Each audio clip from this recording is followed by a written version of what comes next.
On that July morning in 2019, the residents of Utica, New York were getting ready for the traditional Boilermaker race.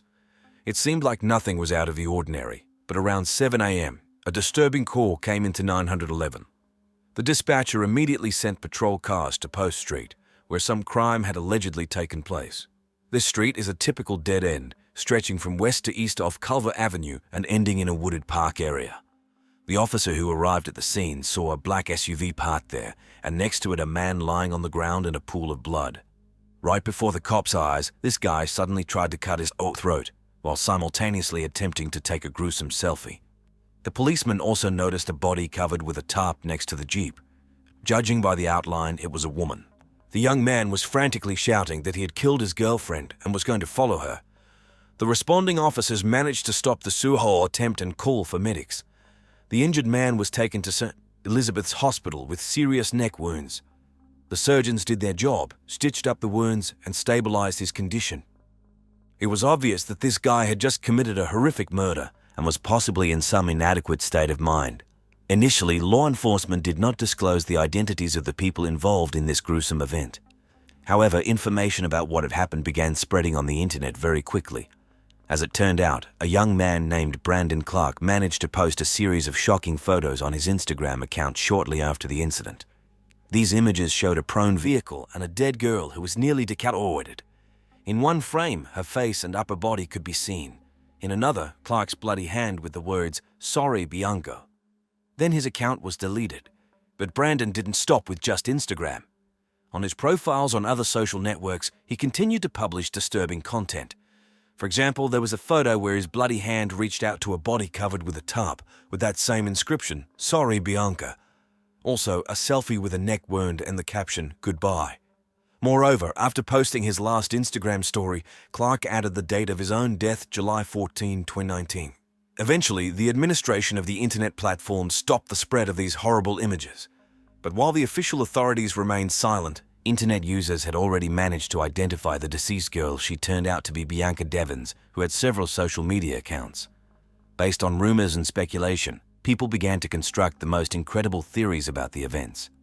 Local online communities were literally boiling with discussions. Emotions were polarized from sincere sympathy to cynical mockery. Groups even appeared that lured people in with promises of shocking content allegedly.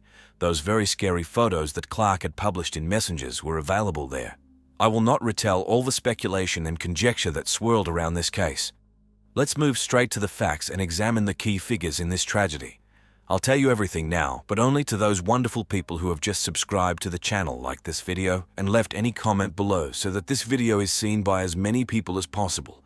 Because this story is a prime example of how social media can instantly spread information about a crime, even when official sources are still silent, and how difficult it can be to separate truth from fiction and rumors in this flood of information. The victim of this horrific crime was 17-year-old Bianca Michelle Devins. She had just graduated from high school and applied to a local college, intending to study psychology. And by all indications, this choice was not accidental. The girl's life was not cloudless. Back in 2010, problems began in her family between her parents. Constant loud quarrels, and Bianca's mother even filed domestic violence reports several times, but then withdrew them. For the girl, who was the youngest child in the family, all of this became a serious emotional upheaval. At school, Bianca was diagnosed with a whole host of mental disorders: depression, anxiety, borderline personality disorder, and post-traumatic stress disorder. In 2015, her father finally left the family, which did not improve the girl's condition at all, because she loved her dad very much and had a warm relationship with him. This event only deepened her psychological problems. Her mother took Bianca to several specialists, but there was no noticeable progress. It got to the point where the girl began having panic attacks right at school, and even had to be briefly admitted to a specialized clinic. After that, Bianca switched to homeschooling, and here the amazing world of the internet opened up before her in all its glory. On Instagram, she had only about 2,000 followers. However, in the specific community of the 4chan image board, the girl gained much more popularity. This site, as you may know, is a gathering place for very peculiar people with specific slang and subculture. They say there aren't that many girls there, and those that are usually fit certain stereotypes: white, big-eyed anime fans.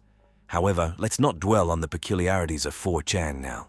Rumor had it that Bianca even sold some of her revealing photos to her fans there, and some even showed screenshots of correspondence supposedly confirming this. But there is no certainty about this. Nevertheless, classmates generally characterize Bianca as a pleasant, albeit somewhat quirky girl. Unfortunately, sad statistics indicate that very often problematic behavior and mental disorders in adolescence are rooted in family troubles and traumas. Although I admit, I'm hearing about the subculture of this 4chan for the first time. I'll have to ask our experts about this. Bianca's ex-boyfriend said that at first their relationship was wonderful, but later the girl began to show jealousy and hysterics for any reason. Although in my opinion, these changes in her behavior could well coincide with the exacerbation of her mental disorders. Some of Bianca's acquaintances noted that she was too straightforward in communication, especially with guys. Later, another interesting character appeared in the girl's life, an online friend who began to persistently court her and even stalk her in real life. This story lasted about 2 years and nearly drove Bianca to suicide. At least that's what she told her doctor, who sent her for treatment at a specialized inpatient facility. However, on the eve of the tragedy, the girl's life seemed to have settled down. The violent mood swings were behind her. She looked to the future with optimism and even joked, recalling the last few years of her life. As for Brandon Andrew Clark, his biography was also not easy. The guy grew up in an unstable family where his father created an extremely tense atmosphere. When Brandon was about 12 years old, his father held him and his mother hostage for several hours, threatening them with a knife. Then the police settled the situation, and the boy was placed in the care of a foster family. At the time of the tragic events, Clark had just turned 21. He lived in the town of Bridgeport, not far from Utica, where Bianca lived less than an hour's drive. The young people met on Instagram a few months before the incident, first just communicating and then meeting in person. Bianca even met Brandon's family, and he made an impression on them as a polite and caring guy. His friends also generally described Clark as a good person who was into fitness and anime. But there was one alarming fact: Brandon turned out to be a liar.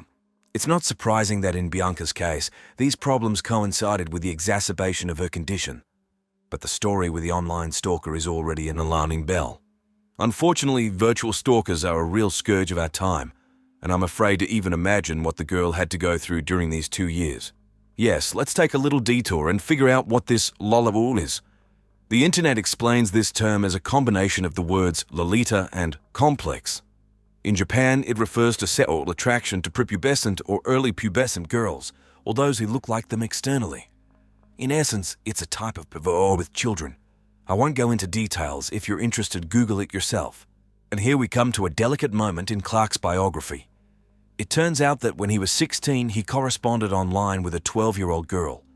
Brandon's friends who knew about this tried to stop him, but he brushed them off, saying he would deal with it himself. So certain alarm bells were already ringing even then. Let's return to Brandon's relationship with Bianca. That summer, they had already become quite close and spent a lot of time together. On Saturday, July 13, 2019, the couple planned to attend a Nicole Dollanganger concert in New York. They arrived at the venue around 7:30 p.m. Before the event, they smoked marijuana with an acquaintance in his car and went to the concert. And there, a sudden quarrel broke out between them. And the reason is that Brandon saw Bianca meet and joyfully greet some Alex, her old acquaintance. As it later turned out, he was one of her numerous online friends. The girl instantly switched all her attention to this Alex, ignoring Clark. And a little later, Brandon saw the two of them kissing. After the concert, the enraged Clark drove Bianca back to Utica. The whole way, he tried to sort things out, but the girl just fell asleep in the car. Then the guy, already in the city, stopping on the dead-end Post Street, continued to express his indignation at her frivolous behavior. Why didn't anyone turn to the school psychologist or social services? His friends tried to stop him, but is that enough? As for Brandon's jealousy at the concert, of course, seeing your girlfriend flirting or kissing someone else is unpleasant for anyone. But his reaction still seems somewhat excessive, unhealthy. According to Clark's testimony, during that fateful conversation on Post Street, Bianca stated that everything was over between them, that she was no longer interested in him, and that she had never promised him mutual love. These words seemed to finally destroy Brandon's already fragile psyche. He grabbed a large knife with a black handle and inflicted fatal wounds on the girl. He filmed this entire horrific process on his phone. Leaving Bianca's body in the car, Clark got out, gathered some branches and started a fire, and then he got busy actively posting on social media.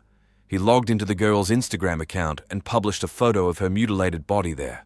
Of course, shocked subscribers quickly noticed the picture, but at first they took it for some kind of sick joke. However, when Brandon uploaded a few more fresh photos of the murdered girl to Discord, it became clear that this was not a prank. Someone did notify the police, but there was too little information for immediate action.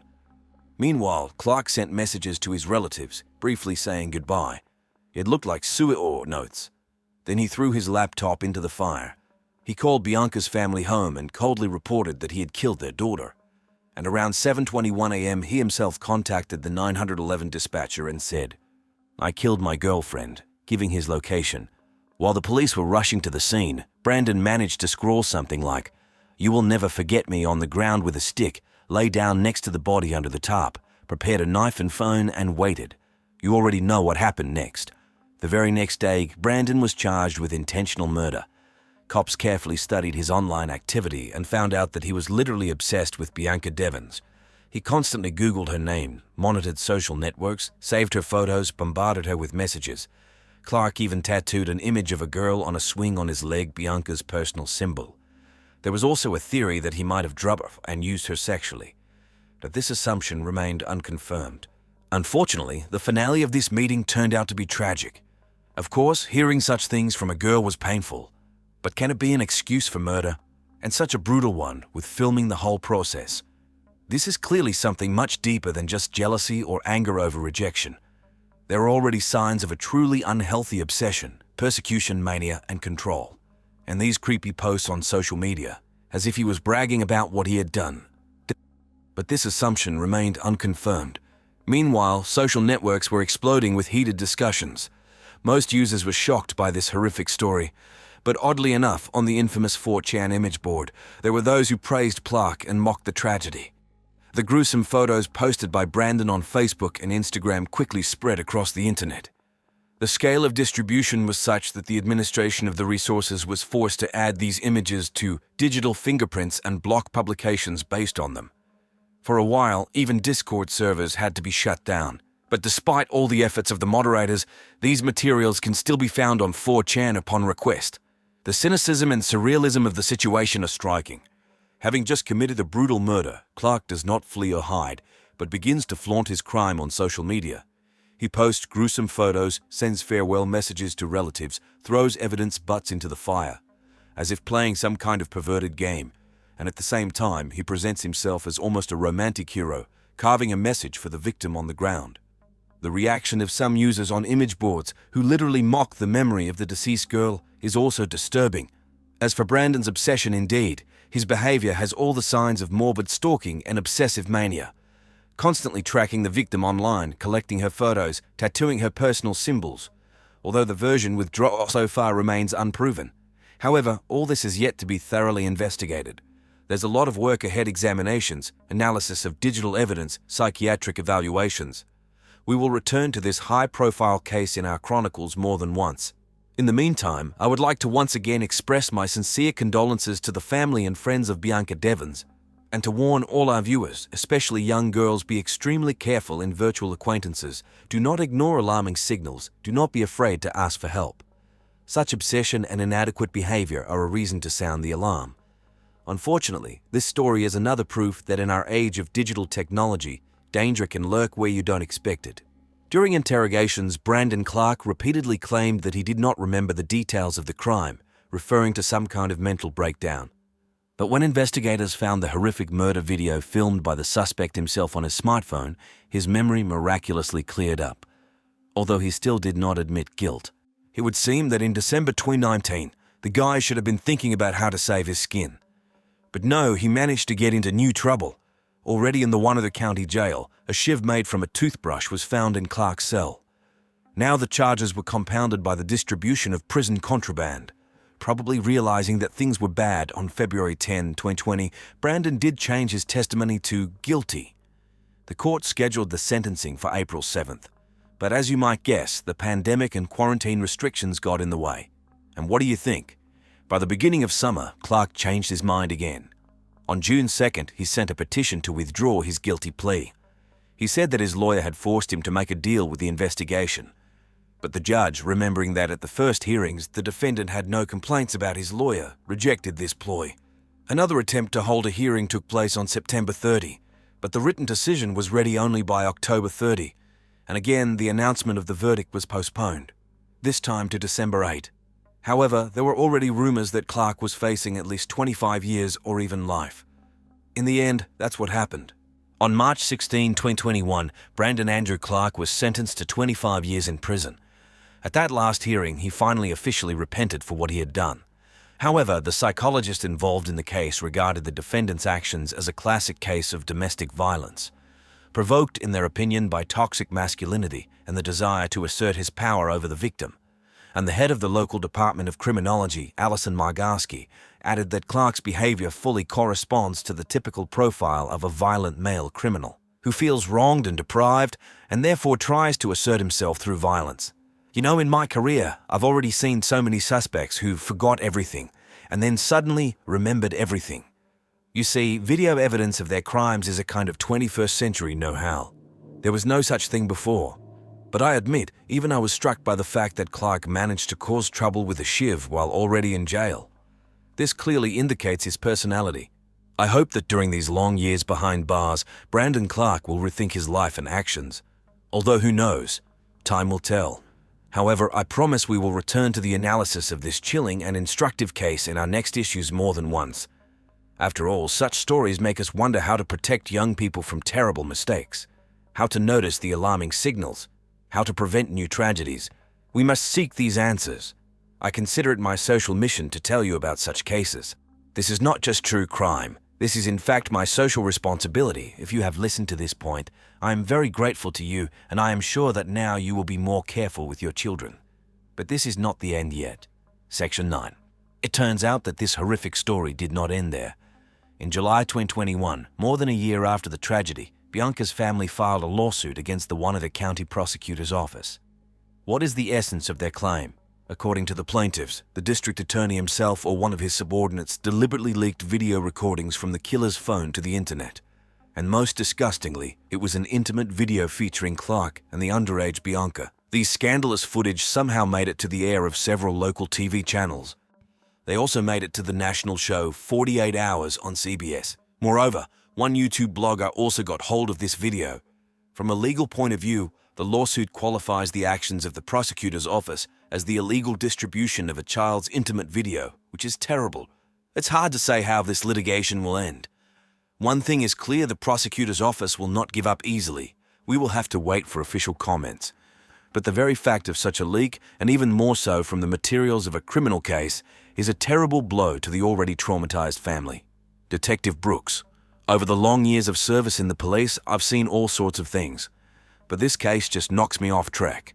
The brutal murder of a young girl, the broadcast of all this on social networks, a criminal obsessed with obsession. And now there's also a leak of such sensitive content. Did someone in the prosecutor's office want hype or sensation? You know, video recordings from the phones of the persons involved are a very specific type of evidence. On the one hand, they can shed light on the details of the crime, add strokes to the psychological portrait of the suspect. But on the other hand, it is always very personal, intimate information, and the leak of such data can cause irreparable damage to the reputation and dignity of both the victims and their loved ones. I'll be frank, if these accusations are confirmed, it will be a real shock for me personally, because it undermines trust in the system as a whole. I want to believe that the investigation will put everything in its place. But even now, before its completion, I sympathize with Bianca's family. To survive such grief, such a loss, and to find yourself at the center of a new scandal, I can't imagine where they find the strength. Therefore, I once again urge everyone who is listening to or watching us now, be careful. Remember that even your smartphone can hide a terrible weapon. Share personal information very selectively, and for our part, we will do everything to ensure that such tragedies do not happen again, and so that criminals are punished and the rights of victims and their loved ones are securely protected both online and offline. This is Holly Bobo, a 20-year-old girl from Tennessee who was on the brink of a new life. She was about to finish her studies and dedicate herself to the noble profession of nursing. It seemed like nothing could overshadow her future until one April day in 2011, she vanished without a trace. Her brother was the last person to see Holly alive. According to him, he witnessed a strange scene. Holly was talking to an unknown man in their home's garage. This stranger, whose face remains in the shadows to this day, grabbed the girl and forcibly took her to the nearest forest. I can only imagine the horror that gripped Holly at that moment. Despite a quick call to the police, it was too late. By the time law enforcement arrived at the scene, the perpetrator had already managed to disappear with his victim. A race against time began in which, unfortunately, the criminal proved to be more cunning. Holly, a native of the quiet town, was a true child of nature. Countless photos show her in camouflage together with her family as they explore the local forests and hills. Nature was her second home, but despite her love for outdoor activities, Holly was not a very sociable person. At her core, she was rather shy and reserved. But this quiet exterior hid an unwavering inner confidence. She knew exactly who she was and what she wanted out of life. Everyone asked themselves the question, what really happened to Holly on that fateful April morning, and will the truth ever be revealed? I will tell you all about it right now, but traditionally only to those wonderful and incredible people who right now will subscribe to the channel, like this video, and write any comment to promote this video. These 3 simple actions will help conscious people find and watch this video and realize what problems exist in society and what should always be paid attention to. Holly grew up in the small town of Darden, Tennessee, with a population of just over 3,000 residents. It was a quiet, cozy corner, far from the hustle and bustle of the city. An ideal place to raise children and enjoy a peaceful life. As a detective, I have seen many towns, but Darden immediately captured my heart with its simplicity and sincerity. Locals were proud that Darden was a middle-class stronghold. Crime here was at a record low, and the cost of living allowed even middle-income families to feel comfortable. All the ingredients for a happy life were in Darden: safety, tranquility, proximity to nature. No wonder Holly loved her hometown so much. But despite her devotion to Darden, Holly had ambitious plans for the future. She was studying at a college in neighboring Parsons at the University of Tennessee's Nursing Center. It was a small but cozy building where several hundred young and eager students like Holly diligently mastered the basics of medicine. Parsons, although larger than Darden, was also a fairly quiet town. But for students, everything they needed was here: quality education, a friendly atmosphere, and even a few shops where they could have fun after stressful classes. Holly felt like a fish in water here. By the way, what Holly valued most was the opportunity to escape from the noisy city life. Parsons was a quiet haven for her, where she could focus on her studies and her dreams. And although she enjoyed spending time with her family in Darden, Parsons gave her a sense of freedom and independence, so necessary for growing up. The short distance between Darden and Parsons allowed Holly to easily combine her studies and family life. She could devote time to classes without sacrificing warm family moments. It seemed like she had the perfect life: loving parents, close relationships with her brother, and a promising future. As an experienced detective, I have seen many examples of how crime can shake even the most peaceful towns. But it was hard to imagine anything bad in Darden and Parsons. But despite the apparent idyll, danger lurked very close. And when it finally struck, no one was ready. Not Holly's family, not the residents of Darden, not law enforcement. Holly's disappearance was a blow from which the town took a long time to recover. After all, if this could happen to Holly, a girl everyone knew and loved, then no one was safe. Now, looking back, it's easy to see the alarming signs. But then, in those carefree days, no one could have imagined that Holly's life was about to change forever. And with it, the lives of everyone who knew and loved her. On the fateful morning of April 13, 2011, nothing foreshadowed trouble. Holly woke up early around 4:30 to prepare for an important exam. She didn't know that this was the last normal morning of her life. The last hours of carefree existence before her world turned upside down.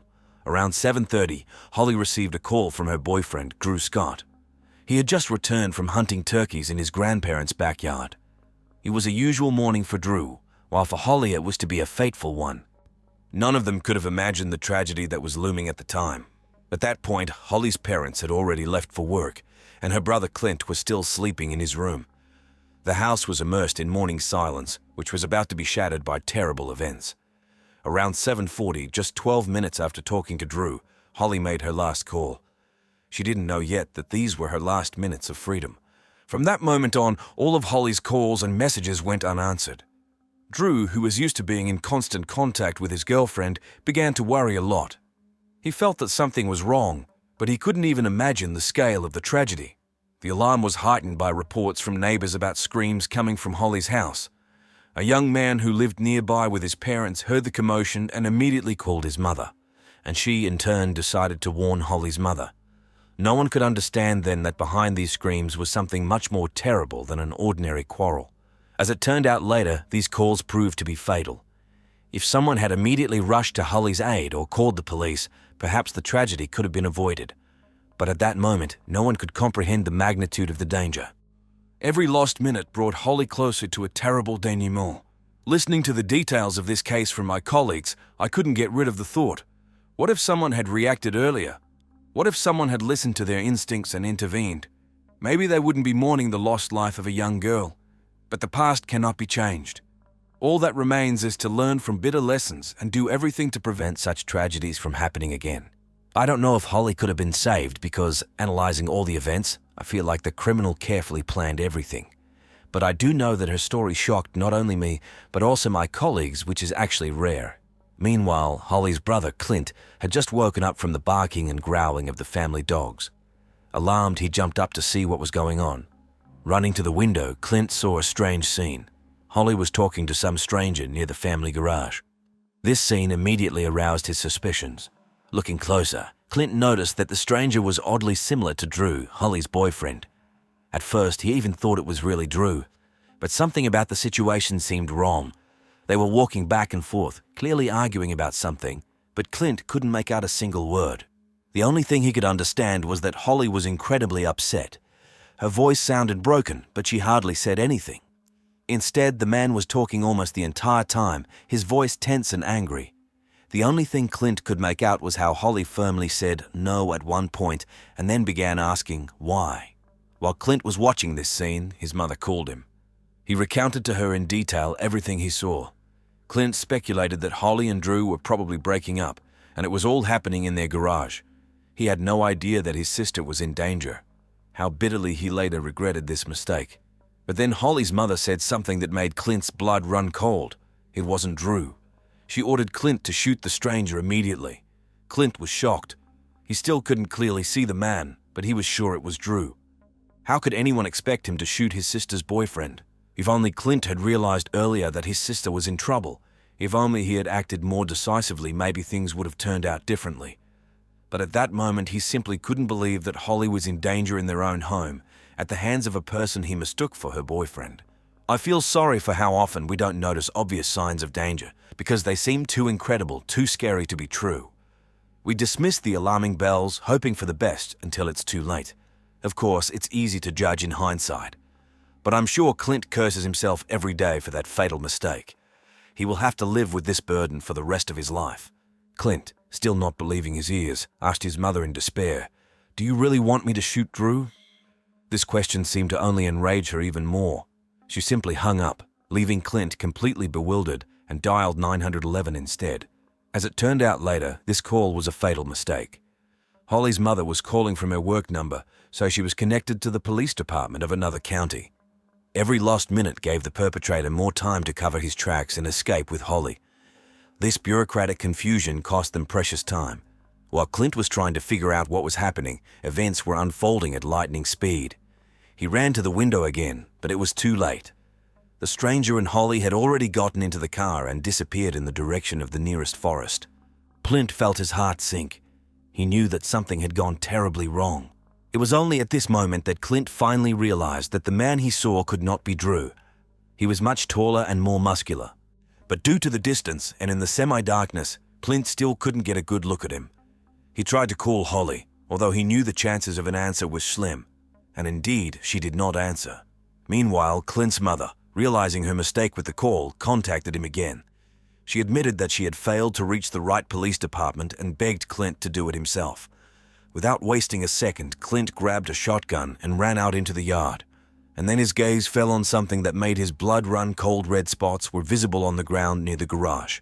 Spots that were almost certainly Holly's blood. At that moment, the full horror of the situation finally gripped Clint.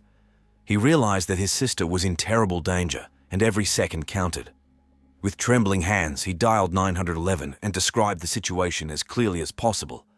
But even with all the desire, it took the police about 10 minutes to get to the remote Bobo family home. And in those 10 minutes, Holly and her abductor were long gone. Frankly, I can't help but think about how many opportunities to stop this tragedy were lost due to unfortunate misunderstandings and fatal coincidences. If only Clint had realized the danger earlier, if only the call had immediately reached the right department, if only the police had arrived even a few minutes earlier, maybe things would have turned out differently.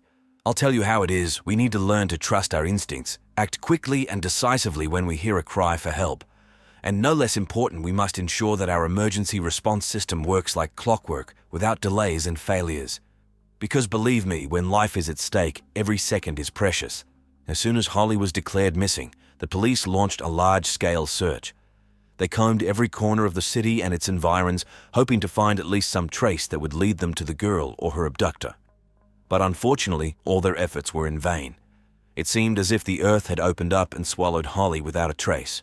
In a desperate attempt to find a clue, the police requested records of Holly's phone conversations. They hoped they could track her location using GPS data from her mobile phone. And indeed, this yielded the first fruits. They quickly determined that immediately after the abduction, Holly's phone was heading towards the woods near her house, exactly where, according to Clint, the car with Holly and her abductor had gone. Further traces led to Interstate 40, where Holly's phone stopped briefly. And then someone made a call from her number, and the phone started moving again, this time in the opposite direction, as if someone was deliberately trying to confuse the trail. I immediately suspected that this was an attempt by the kidnapper to divert suspicion and throw up smokescreens.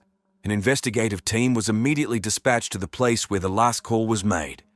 They hoped to find Holly there, or at least some evidence that would indicate her whereabouts, but they were bitterly disappointed.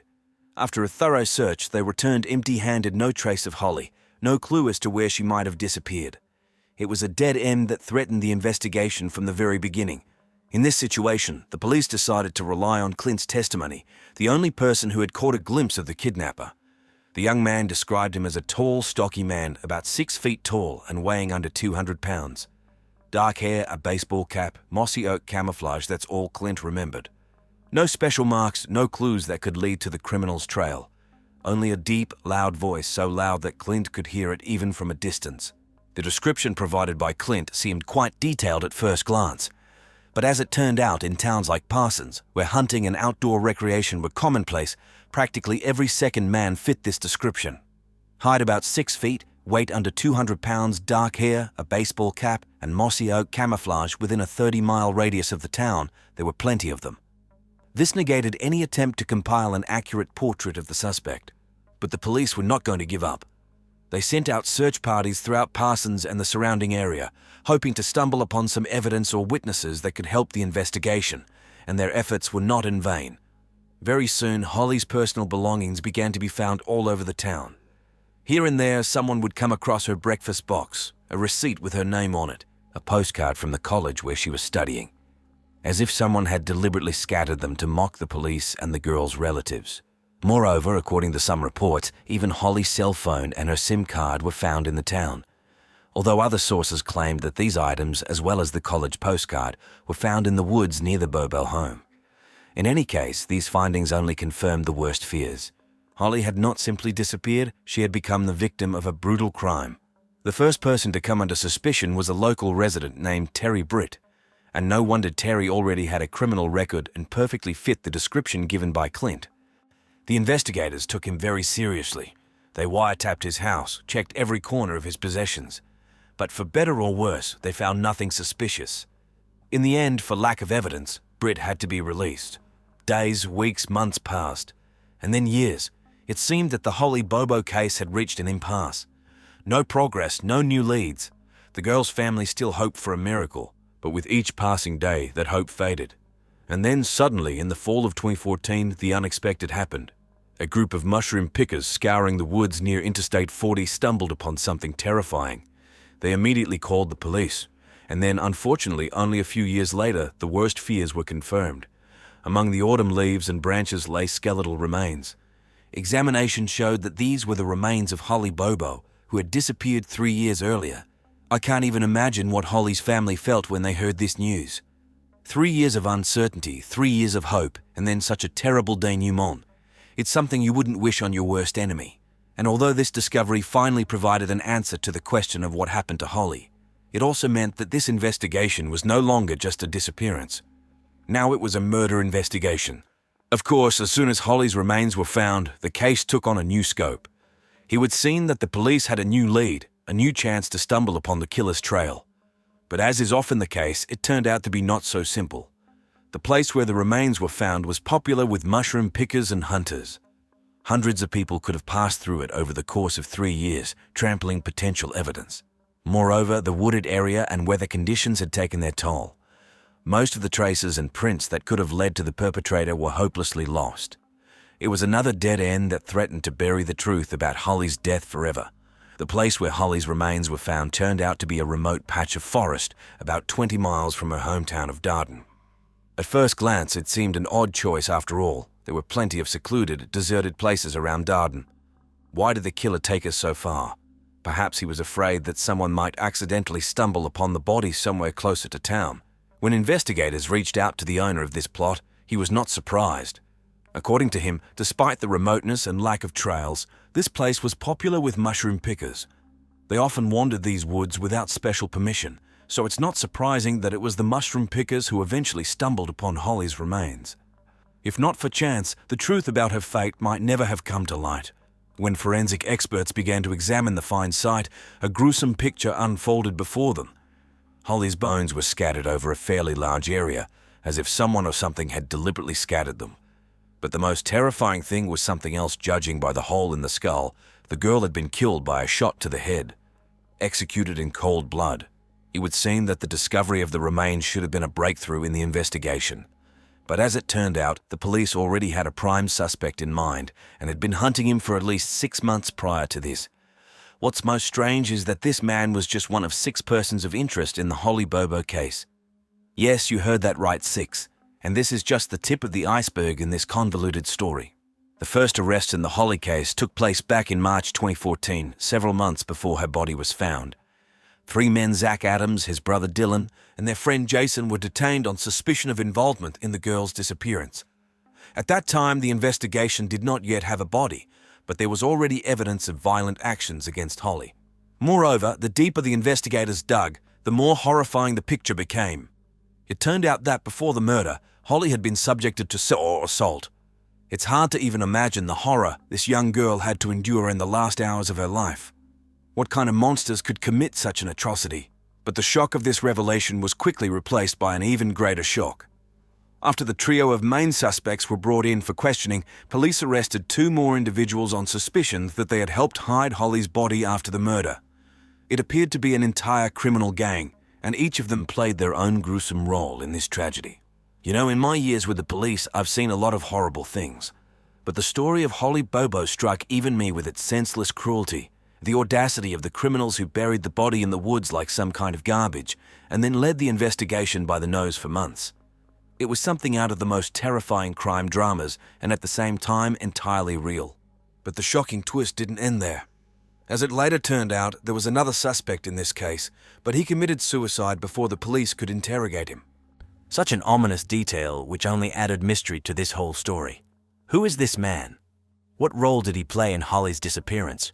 And why did he choose to take his own life rather than answer the investigators' questions?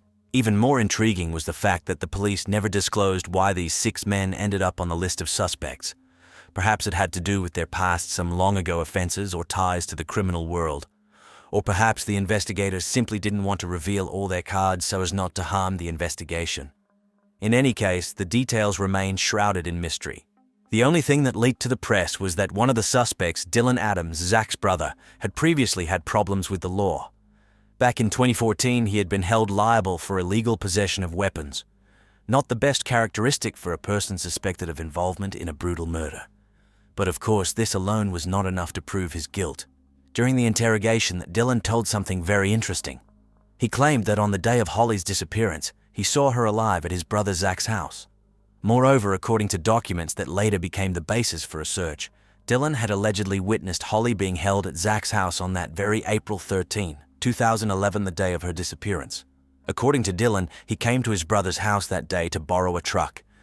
But when he went inside, he saw Holly. She was sitting in a chair in the living room and looked very bad. And then something truly horrific happened. Zach allegedly confessed to Dylan that he raped a girl and recorded it all on video. Of course, such a confession should have been a breakthrough in the investigation. But there were two problems.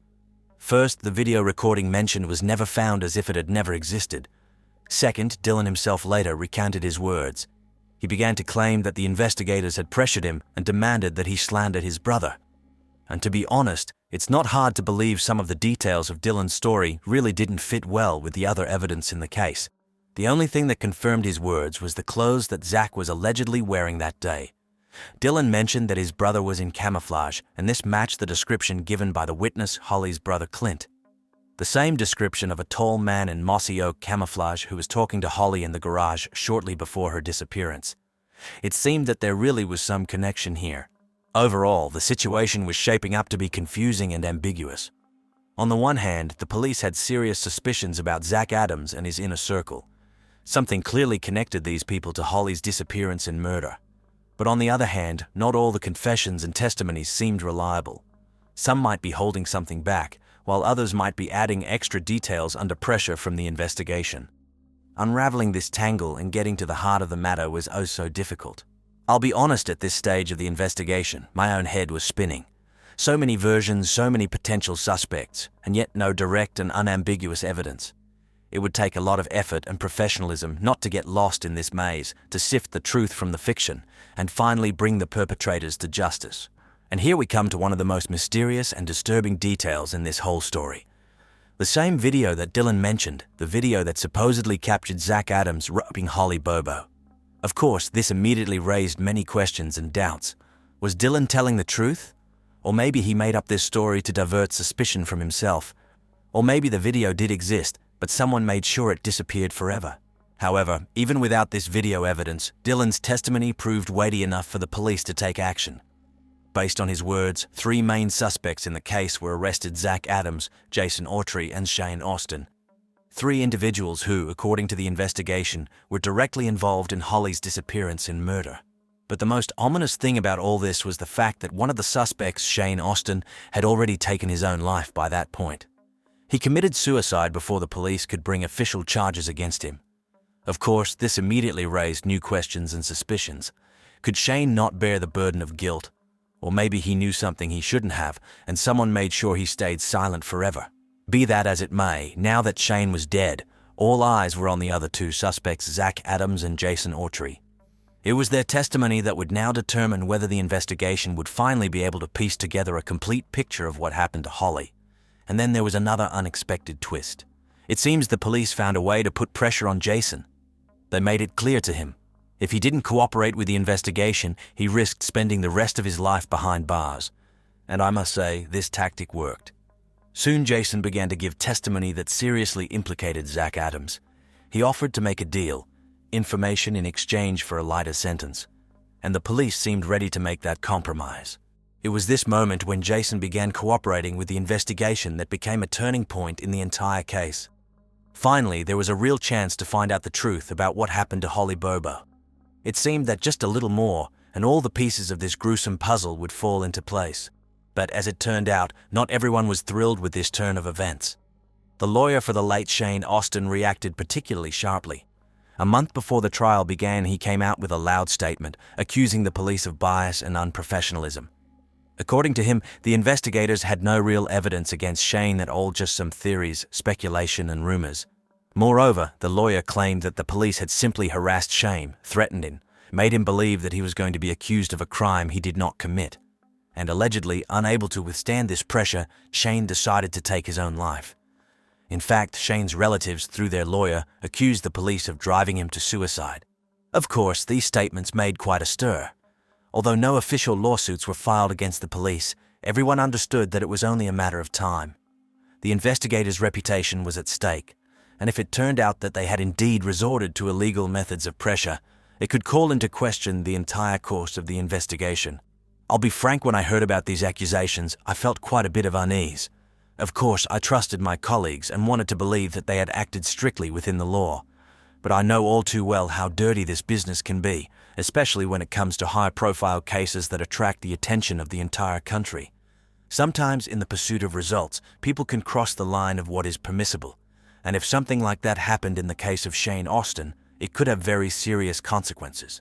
However, no matter what the lawyer said, the fact remained. Shane Austin was dead, and 2 other suspects were in custody. And now everything depended on what Zach Adams and Jason Autry would tell. Finally, in September 2017, Zach Adams stood trial on charges of kidnapping, rape, and murder of Holly Bobo. This was the moment everyone had been waiting for 6 long years. The moment when it seemed that justice might finally be served. But as it turned out, this was only the beginning of new shocking revelations. Zach's defense immediately put forward an unexpected version. They claimed that Clint, Holly's brother, was actually acquainted with the suspects. Moreover, according to them, on the day of Holly's disappearance, Zach, Dylan, and their friend Jason came to the Bobo house, not at all to kidnap the girl. Allegedly, they intended to teach Clint himself to make methamphetamine. Jason, who by that time had already agreed to testify against Zach in exchange for a deal with the prosecution, told even more amazing things. Allegedly, during this lesson, Holly accidentally found out what her brother was doing and was shocked and frightened. So much so that she ran out of the house screaming the same screams that the neighbors heard and which prompted them to call the police. If you believe this version, it turns out that Clint knew a lot more from the beginning than he was saying. He knew what kind of people Zach, Dylan, and Jason were and what they were capable of. That's why he was so reluctant to intervene when he realized Holly was in trouble, because he was afraid for his own skin. And then, according to Jason, this is what happened. When Holly tried to escape, the suspects grabbed her and forcibly shoved her into the car.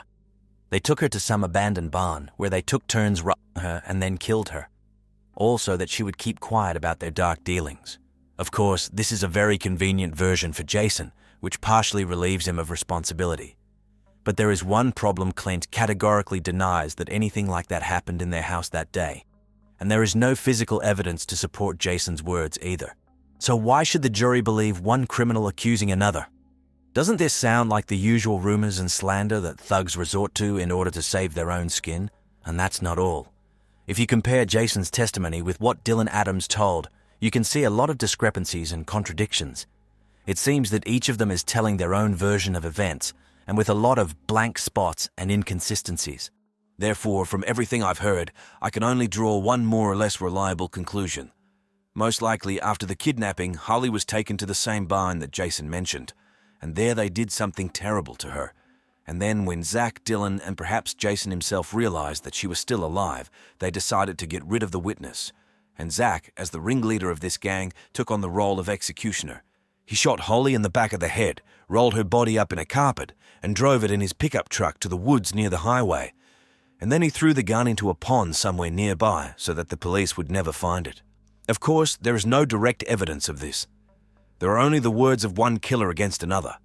But even that, it seems, was enough for the jury, because when the trial finally took place in September 2017, Zach Adams was found guilty on all counts of kidnapping, rape, and murder. For the totality of crimes, he was given life without the right to parole. His brother Dylan, who allegedly only helped cover up the tracks, got 50 years of which he will actually serve at least 35. As for Jason, who handed over his accomplices, he got off scot-free. The prosecutors dropped all charges against him supposedly. He did not take a direct part in the murder. However, I'm not sure that this is fair. After all, if even half of what these scumbags told about each other is true, then it turns out that they should all be behind bars. Every single one of them, because each of them, to one degree or another, was involved in this atrocity. But unfortunately, justice is not always perfect. And it's not always the one who committed the most serious crime who gets the most severe punishment. Sometimes those who are more guilty turn out to be more cunning than others and know how to divert suspicion from themselves in time by pointing the finger at someone else. Therefore, to be honest, I cannot say with any certainty that the final point has been put in the Holly Bobo case. There are too many dark spots and unclear moments in it, too tangled a web of lies, understatement, and mutual accusations. I do not exclude that there is something more behind all this, something that we still do not understand. These subhumans who didn't give a damn about someone else's life, who felt like having some fun and decided to play with someone else's fate like a toy. Cowards who valued their own skin above all else and therefore decided to permanently shut the mouth of the poor girl who simply found herself in the wrong place at the wrong time. Yes, maybe some of them managed to escape the punishment they deserved. Maybe we will never know the whole truth about those events. But one thing I know for sure: the story of Holly Bobo should not remain just one of many criminal cases. It should be a reminder for all of us, a reminder of how fragile human life is, about how easy it is to take it away and how nothing can be done later to correct what has been done. But most importantly, a reminder that evil and indifference exist alongside us. They are lurking very close behind familiar faces, and so we must always be on guard to protect those we love. Holly Bobo deserved to live a long and happy life, but it was taken from her, and although we could not save her, we have no right to forget her. Every day of my work investigating another case, I think about her and about how much more evil there is in the world that needs to be fought. This story took place in 2007 in the Italian city of Perugia, where Amanda went as part of a student exchange program. Amanda settled into an apartment with 3 other girls, including British student Meredith Kircher. Initially, everything was going well. Amanda was learning Italian, making new friends, and working at a local bar. She was a typical student who wanted to gain new experiences and enjoy life in another country. But on November 1, 2007, a tragedy occurred that would forever change Amanda's life. Her roommate Meredith was found dead in their shared apartment. The girl was partially undressed, with deep cuts on her neck. It was clear that this was a brutal murder. The police immediately launched an investigation and began searching for possible suspects. Unfortunately, their attention quickly focused on Amanda and her boyfriend, Rafael Solicito. Investigators found some evidence that, in their opinion, pointed to the couple's involvement in the crime. This was the beginning of a long and complicated case that lasted many years and attracted worldwide attention. Amanda found herself at the center of the scandal and was accused of brutally murdering her friend. Her life turned into a real nightmare. There are many controversial moments and ambiguous facts in this case. Various pieces of evidence were presented, some of which raised doubts about their reliability. Testimonies were often inconsistent and confusing. Public opinion was divided. Some believed in Amanda's guilt, while others considered her an innocent victim. There are still many details and twists ahead in this story. We will learn more about Amanda's personality, the course of the investigation and the trial, the role of the media and the public in this case. We will try to figure out what really happened on that terrible night and whether the verdict was fair. So let's unravel this tangle of mysteries and riddles together, step by step. Perhaps we will be able to find answers to some questions and understand what Amanda Knox's true role was in this tragic story. So, let's learn more about Amanda Knox before she found herself at the center of this high-profile case. Amanda was born on July 9, 1987, in Seattle, Washington, USA. She grew up in an ordinary American family, not particularly standing out from her peers. From childhood, Amanda showed an interest in learning different languages and cultures. She was an active and sociable girl who easily made new acquaintances. At school, Amanda was particularly interested in literature and foreign languages, which later influenced her choice of future profession. After graduating from high school, Amanda entered the University of Washington, where she began studying Italian. It was this fascination with Italian that became one of the main reasons why she decided to go to Italy to study. Amanda devoted her university years not only to studying, but also to actively participating in student life, joining various youth communities and interest groups. In 2007, Knox learned about a student exchange program that allowed her to spend a whole year in Italy. She immediately decided to take this opportunity and chose the city of Perugia as her destination, one of the oldest university centers in Italy, known for its rich history and culture. For a young girl who wanted to improve her knowledge of Italian and immerse herself in an authentic environment, Perugia seemed like the perfect place. Before leaving for Italy, Amanda had already earned a reputation as a diligent student and an active participant in university life. She not only studied well, but also found time for social activities and volunteering. Amanda participated in various student clubs, especially those related to the study of foreign languages and intercultural exchange. Amanda's interest in Italy was not limited to language and literature. She was fascinated by Italian art, cuisine, and traditions.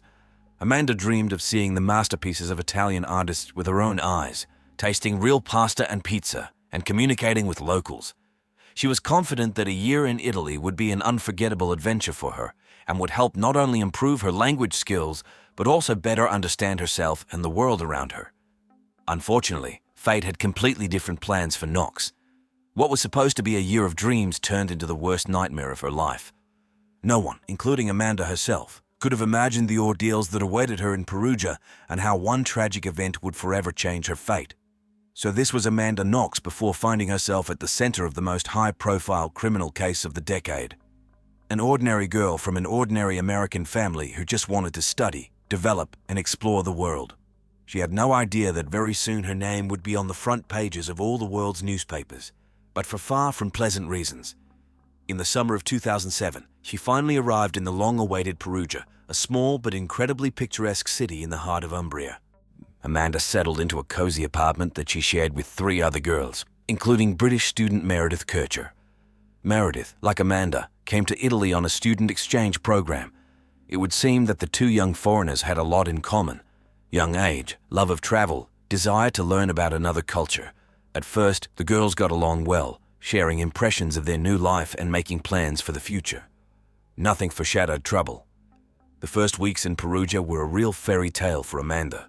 She immersed herself in the local student life, attending lectures at the university, participating in various events, meeting new people. Amanda continued to improve her Italian not only in classes, but also in live communication with locals. Her energy, openness, and genuine interest in everything new helped her quickly adapt to life in a foreign country.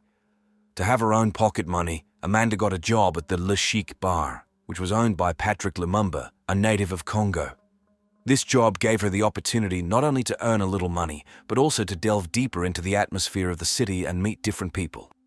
It was at this bar that Amanda met her new boyfriend, a young Italian named Raffaele Solicito. It seemed that everything was going as well as possible. But despite the carefree first months, Knox had to get used to some peculiarities of life in Italy that differed from the American way of life she was used to. A different culture, a different rhythm of life, different rules of the game, all this required some effort and time to adapt. But Amanda, with her curiosity and love of life, gladly accepted these challenges. However, fate was already preparing completely different trials for Amanda. On November 1, 2007, her roommate Meredith Kircher was found brutally murdered in their shared apartment. This tragedy came as a real shock to everyone and completely turned Amanda's life upside down. From a carefree student, she instantly turned into the main suspect in a terrible crime. Thus began a long and complicated story that would define Amanda Knox's fate for years to come and make her name known all over the world. A story full of riddles, contradictions, and unexpected twists. A story about how a dream can turn into a nightmare, and an ordinary life can turn into a courtroom thriller. What really happened on that fatal night? Was Amanda really involved in the murder of her friend? The answers to these questions were sought for many years, and we will return to them more than once. On November 1, 2007, in the apartment in Perugia where Amanda Knox lived with other female students, a terrible tragedy occurred. Meredith Kircher, one of Amanda's roommates, was found dead in her room. Her body was covered with numerous wounds, and deep cuts were visible on her neck, indicating an extremely brutal murder. This shocking event not only stunned the entire student dormitory, but also shook the entire local community. Perugia, known for its calm and safe university town atmosphere, suddenly found itself in the spotlight due to one of the most high-profile crimes in Italian history. The police immediately launched an investigation. The main task of the first days was to reconstruct the picture of events on that fatal night, to understand what exactly happened in the apartment and who could have committed such a brutal murder. Investigators began questioning everyone who was in any way connected with Meredith, primarily her roommates, including Amanda Knox, and very quickly, the attention of the police and the public focused on Amanda. Why? Because some details in her behavior and testimony aroused suspicion.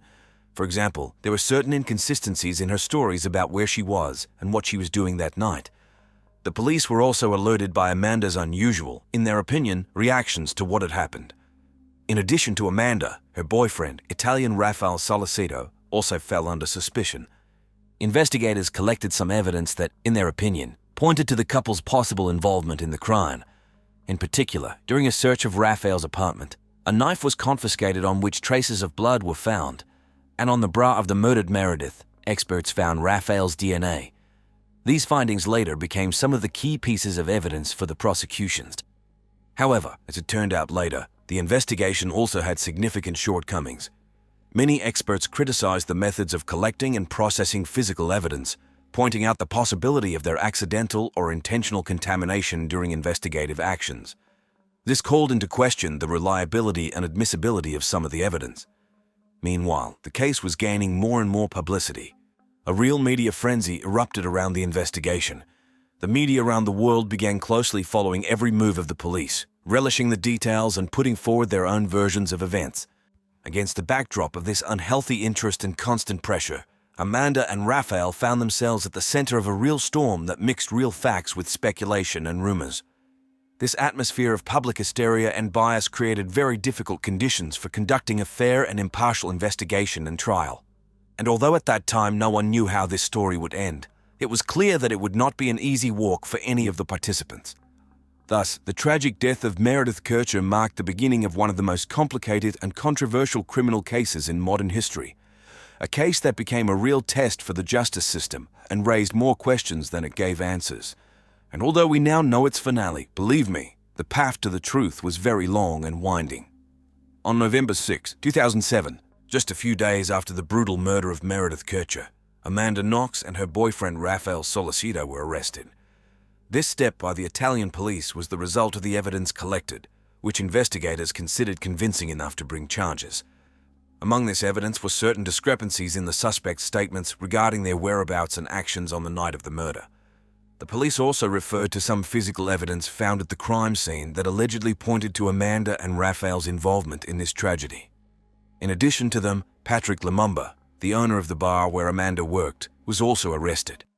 The reason for his arrest was a mention of him in one of Amanda's first statements. However, she later claimed that she gave this testimony under pressure from the investigators. The case instantly attracted enormous attention from the international community. At the center of this media storm was Amanda Knox, a young American who, in the eyes of the public, turned from a gifted student into the main suspect in a brutal murder. The media dubbed her Foxy Knoxy and began to portray her as a cunning and dangerous person. This biased presentation of information further complicated an already difficult case. The trial began in 2008. Prosecutors presented their version of events. According to their theory, Amanda, Raphael, and another man, Rudy Ged, a native of Ivory Coast who had already been convicted of this crime in a separate trial, committed the murder of Meredith during some kind of perverted sex game that got out of control. The prosecution relied on physical evidence from the crime scene and the suspect's testimonies, which contained many inconsistencies and strange details. On the other hand, Amanda Knox's lawyers insisted that her initial confessions were obtained under duress, and all the evidence against her was collected in violation of procedure and could have been contaminated during processing. The defense also emphasized that Amanda's DNA was not found on key pieces of physical evidence, such as the murder weapon. In addition, the defense subjected the methods of conducting the investigation and the entire Italian justice system to scathing criticism, claiming numerous violations of the suspect's rights to a fair trial. Meanwhile, the public was divided in its assessments of this complicated case. A significant part of Italian society was inclined to believe in the guilt of Amanda and Raphael. On the other hand, in the USA, the prevailing opinion was that the young people were being unfairly persecuted and that the real perpetrators of this terrible crime were not the ones on the dock. These contradictory judgments and polarity of opinions created an extremely tense atmosphere around the trial. It seemed that finding the truth in this tangle of mutually exclusive facts and conjectures would be extremely difficult. And although at that moment the finale of this drama was not yet known, it was clear to everyone that a long and exhausting struggle lay ahead for Amanda, Raphael, and their loved ones. The trial of Amanda Knox and Raphael Solicito was a real test for the Italian justice system. It took place under the close attention of the world media and was accompanied by fierce public debates. The focus was on the evidence collected by the prosecution, as well as how this evidence was presented and interpreted by prosecutors and lawyers. The prosecution placed particular emphasis on several key elements. Firstly, the presence of Raphael Solicito's DNA on the clasp of the murdered Meredith Kercher's bra. Prosecutors argued that this finding was irrefutable proof of Raphael's presence at the crime scene at the time of the murder. Secondly, the investigation emphasized the mixed DNA samples of Amanda and Meredith found in the bathroom of their shared apartment. These traces, according to the prosecution, indicated that Amanda was present during the attack on Meredith or immediately after it and tried to cover up the traces. Thirdly, the prosecutors painted a rather unflattering psychological portrait of Amanda Knox. They portrayed her as a cold, calculating, and manipulative person. To support this characterization, they cited evidence of Amanda's strange and not entirely adequate behavior in the first days after the murder. Her alleged inability to show empathy and emotions that would befit an innocent person in such a tragic situation. On the other hand, Amanda and Raphael's defense built its strategy on questioning the reliability and admissibility of the collected evidence. Lawyers argued that in the process of collecting and analyzing physical evidence, significant violations were committed that could lead to their accidental or intentional contamination, and this, accordingly, made such evidence unreliable and unsuitable for use in court. Another important argument of the defense was the unreliability of Amanda's initial testimony. Her lawyers claimed that this testimony was obtained as a result of long and exhausting interrogations conducted without the participation of a lawyer and an interpreter. Under such conditions, according to the defenders, Amanda could break down and provide false testimony that did not correspond to reality. In addition, Knox and Solicito's lawyers drew attention to the absence in the case file of a clear motive that could explain why young people who had no problems with the law suddenly decided to commit such a brutal murder. The defense insisted that the prosecution had failed to provide a convincing answer to this question. It is also important to note the role of the media in this high-profile case. The media closely followed every day of the trial, relishing the smallest details and often taking one side or the other. Some publications openly sympathized with the prosecution, portraying Amanda as a cunning and immoral person. Others, on the contrary, sympathized with the defendants and criticized the actions of the prosecutor's office and the court. Such media bias further fueled passions in society and created additional difficulties for the administration of impartial justice.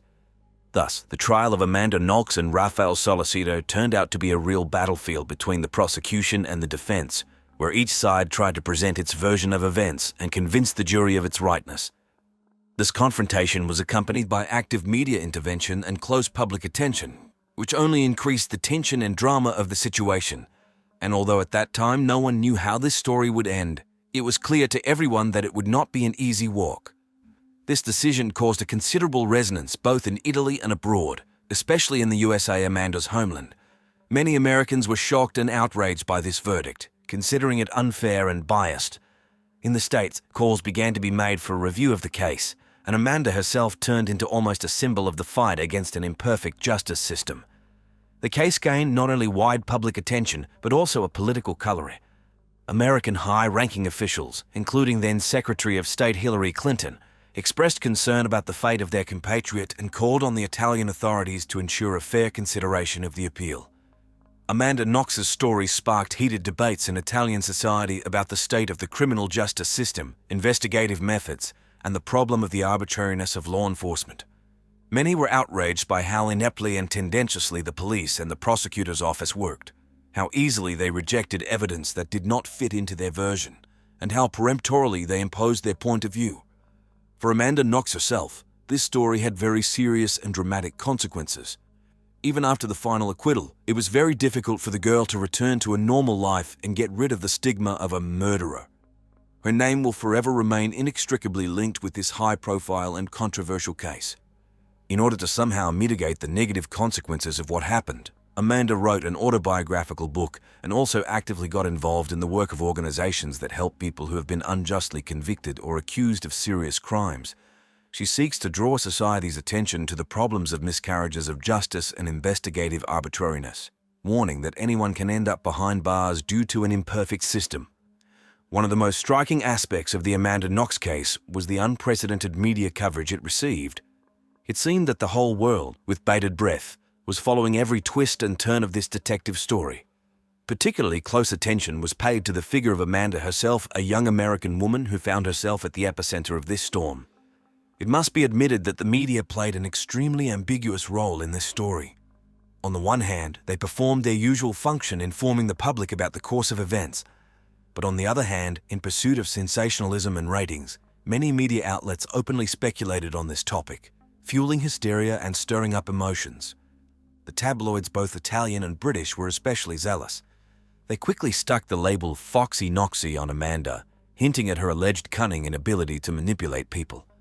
This image of a sexually liberated, immoral American woman was firmly entrenched in the mass consciousness and undoubtedly greatly harmed Amanda. In general, the media often exploited cliches and stereotypes, contrasting depraved American culture with traditional values of Italian society. Amanda was portrayed as the embodiment of all the vices of modern youth: selfishness, irresponsibility, promiscuity. And Italian justice, accordingly, looked like a bastion of morality and order. Of course, such pressure from the media could not but affect the atmosphere around the trial. It created additional pressure on judges and jurors, because everyone understood that millions of eyes were closely watching their every word and gesture. In such conditions, it was extremely difficult to remain impartial and objective. Public opinion on the case was divided. In Italy, many were inclined to the version of Amanda and Raphael's guilt, believing that the 2009 verdict restored justice. They say the arrogant American was quite rightly punished for a terrible crime. On the other hand, in the United States, sympathies for Amanda prevailed. Most Americans were convinced that their compatriot had become a victim of a biased and incompetent investigation, that she was convicted on the basis of circumstantial evidence and speculation. It is not surprising if the Knox case quickly acquired a political coloring. And although Amanda and Raphael were eventually acquitted, this story had serious and long-term consequences. In particular, it forced the Italian authorities to think about the need for reforms in the criminal justice system. After all, it became obvious that the current procedures for collecting and evaluating evidence are far from perfect, and the rights of suspects and accused are often violated. At the same time, the Knox case gave impetus to a discussion about ethical standards in journalism. Many experts pointed out the unacceptability of such irresponsible and biased coverage of high-profile criminal cases. After all, media pressure and whipping up hysteria seriously affect public sentiment and can push the court to make politically motivated decisions. One cannot fail to mention the cultural impact of the Amanda Knox case. Based on these events, many books were written, several documentaries and feature films were made. Each such work offered its own interpretation of what happened, placed its own accents and evaluated the characters in its own way. In general, this story left a deep mark on the collective memory and continues to influence the image of Italy, especially in terms of the impartiality and professionalism of its justice system. There is no doubt that interest in the Amanda Knox case will not fade for many years to come, because it has become the embodiment of the eternal human drama, the clash of good and evil, truth and falsehood, justice and prejudice. In December 2009, an Italian court found Amanda Knox and her then-boyfriend Raphael Sollecito guilty of the murder of British student Meredith Kercher. Amanda was sentenced to 26 years in prison, Raphael to 25 years. It would seem that a line had been drawn under this high-profile case. But in reality, everything was just beginning. The fact is that the verdict caused considerable indignation and protests both in Italy and abroad, especially in the United States. Many believed that the court was biased and the evidence unconvincing and contradictory. Under pressure from the public and the efforts of the defense team, a retrial was scheduled in 2010. And in 2013, what supporters of Amanda and Raphael had been waiting for so long happened. The appellate court heeded the arguments of the defense and agreed to reconsider the key evidence in the case. In particular, independent experts were called in who seriously questioned the reliability and admissibility of some of the physical evidence presented by the prosecution. It turned out that in the collection and storage of this evidence, significant violations were committed that could lead to their accidental or deliberate contamination. That is, it could not be said with certainty that, for example, the DNA of the suspects on certain items got there precisely during the commission of the crime and not got there through the negligence of the investigators. This expert testimony was decisive. In October 2011, the appellate court overturned the conviction and declared Amanda Knox and Raphael Sollecito not guilty of the murder of Meredith Kercher. They were immediately released from custody, and Amanda was finally able to return home to Seattle. But even with that, the case did not end. The prosecution appealed the decision of the appellate court to the Supreme Court of Cassation of Italy, and in March 2013, this court unexpectedly overturned the acquittal and ordered a retrial. This turn of events shocked many and caused a new surge of public outrage. However, during the new appellate process in 2014, the prosecution again failed to provide compelling evidence of Amanda and Raphael's guilt. Finally, in March 2015, the Italian Supreme Court upheld their final acquittal and closed the case. This time forever. After all these dramatic events, Amanda Knox returned to the United States and tried to start a new life. However, as you can imagine, it was very difficult for her to do this. She will forever remain a person whose name is inextricably linked with one of the loudest and most controversial trials of our time. Knox did not hide from this burden. On the contrary, she decided to use her experience and popularity to draw attention to the problems of the criminal justice system. She began to actively advocate for reforms, give interviews, and write books. Her case has become a kind of symbol of a miscarriage of justice and a call for greater caution and responsibility in the investigation and consideration of criminal cases. In general, this story left us with many lessons.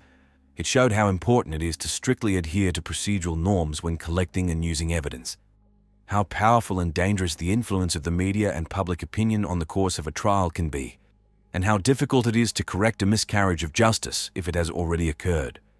The Amanda Knox case will forever go down in history as an example that even the loudest and seemingly obvious accusations can sometimes turn out to be false, and that the right to a fair trial and the presumption of innocence must be reliably protected under any circumstances. It all began on February 10, 2004, when an event shook the small suburb of Altamont Springs in the state of Florida. A young girl and her boyfriend committed a horrific crime that shocked the local community with its brutality and cynicism. It involved the girl's father, a baseball bat, and a garbage container. Even after years of investigation, many details of this chilling act remain a mystery. Courtney Schulhof, a young resident of Altamont Springs, found herself at the center of this gruesome story. A combination of youthful maximalism, immaturity, and a desire for revenge pushed her to commit a terrible crime, the murder of her own father.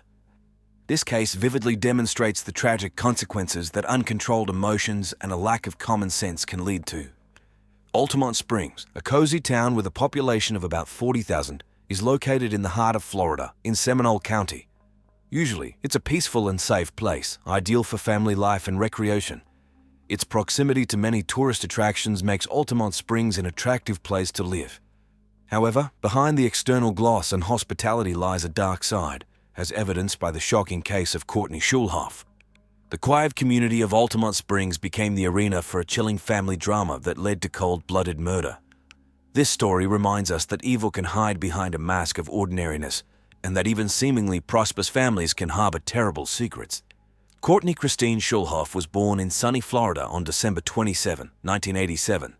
Her parents were Stephen and Tracy Schulhof, but unfortunately, their marriage did not stand the test of time. The divorce of her parents was a heavy blow for young Courtney, leaving a deep mark on her soul. After her mother left the family nest, the girl remained under the care of her father in the house where she spent her childhood. However, the lives of Stephen and Courtney underwent further changes when financial difficulties forced them to move to a new home. Initially, this news did not enthuse Courtney, but over time, she came to terms with the new circumstances. It seemed that life was gradually getting back on track, and the first few months in the new place were relatively calm. In 2003, Courtney was a student at Lyman High School.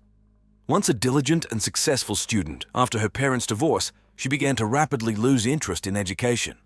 Skipping classes and indifference to grades turned the once promising student into an outsider. But changes were happening not only within the walls of the school. Outside the educational institution, Courtney fell under the influence of a dubious company. New friends with mixed reputations became her guides into a world far from the one she was used to. These acquaintances had a detrimental effect on the girl's personality, gradually changing her values and priorities. I have seen many similar stories. Parental divorce often becomes a trigger for problematic behavior in teenagers. A lack of attention, emotional instability, and a desire to be accepted in a new environment can push young people down the wrong path. However, even in the darkest times, there is always hope for change if the warning signs are recognized in time and a helping hand is extended. I could hardly believe my ears when I heard what happened next. Courtney's transformation was not limited to just her outward appearance. Her behavior became brazen and rebellious, challenging everyone around her. Naturally, the main blow was taken by her father, who embodied the main authority in the girl's life. Fierce conflicts erupted between them, fueling the fire of hostility and misunderstanding. The tension reached its peak when Courtney decided to temporarily move in with her mother, Tracy, seeking refuge from her father's control. However, this step proved to be short-lived. Tracy quickly realized that she was not ready to accept the new version of her daughter with all her problems and challenges. So, having no other choice, Stephen was forced to open the doors of his home to his prodigal daughter once again. Courtney's return home brought no relief. On the contrary, old problems flared up with renewed vigor, especially the issue of school attendance. The girl skipped classes more and more often, seeking solace in the company of her dubious friends. One of their favorite meeting places was the running track located near Lyman High School. It was here that fate brought Courtney together with Michael, a 20-year-old college student. A spark ignited between them, quickly growing into a passionate romance. It seemed that in Michael's arms, the girl found what she had been missing: so much understanding, support, and a sense of her own significance. However, would this meeting become a lifeline for Courtney, or, on the contrary, further entangle her in the web of problems? I have seen more than once how young people, finding themselves at a crossroads, seek salvation in romantic relationships. However, this is often just an illusion that hides the true roots of the problem. Without proper attention and help from loved ones, such connections can become a catalyst for even greater upheavals and dramas. Michael Morin, Courtney's new chosen one, seemed to be the complete opposite of the girl. A former high school football player, he demonstrated remarkable success in his studies, regularly receiving the highest grades. After entering a nearby college, Michael continued to follow the right path, meeting the expectations of his parents. However, meeting Courtney became a turning point in his life. Several weeks of intense communication turned their relationship into something more than just a teenage infatuation. Michael and Courtney became inseparable, spending every free moment together. Their obsession with each other overshadowed everything else, and soon Courtney practically stopped attending school, finally putting an end to her education. The news that his daughter had unofficially dropped out of school came as a real shock to Stephen Schulhof. As a father who constantly fought with Courtney over her poor academic performance, he immediately saw the root of the problem in Michael. From the very beginning, a strong tension arose between them, which only exacerbated Courtney's already difficult relationship with her father. The girl perceived her father's dissatisfaction as an unwillingness to see her happy. Time and again, she tried to convince Stephen that Michael was a good person worthy of his trust. But the man remained adamant, as rumors had reached him about the young man's dark past associated with car theft. Stephen sincerely sought to warn his daughter against rash steps, but his words only met with a deaf wall of misunderstanding and stubbornness. I have witnessed similar situations more than once. Youthful infatuation often clouds the mind, causing young people to ignore the voice of reason and the advice of their elders. However, it is at such moments that it is extremely important to find the right approach so as not to push the child away, but to help them see reality. Unfortunately, in the case of Courtney and Stephen, it seems it was already too late for compromises. I was stunned when I learned about the unexpected twist in this story. The conflict between Courtney and her father Stephen reached a boiling point. The girl began to openly accuse him of abuse, and unfortunately, there were some grounds for this. One time, the situation spiraled out of control when Courtney invited friends over, including Michael. Stephen, returning home earlier than expected, caught them smoking and drinking alcohol. The enraged father burst into the room where the improvised party was taking place. Not holding back his emotions, he began to reproach his daughter for arranging a get-together without his permission. Screams and accusations filled the space, and eventually, in front of Courtney's friends, Stephen slapped her across the face. This moment became a turning point, as now the girl had real evidence of physical abuse by her father. Despite the seriousness of the situation, neither Courtney nor Stephen took any steps to resolve it. Instead, their relationship continued to plummet into an abyss of mutual resentment and disrespect. Although the girl had dropped out of school, she refused to look for a job.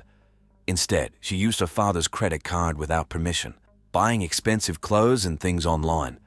Courtney would bring home boxes of new purchases, disregarding Stephen's worsening financial situation.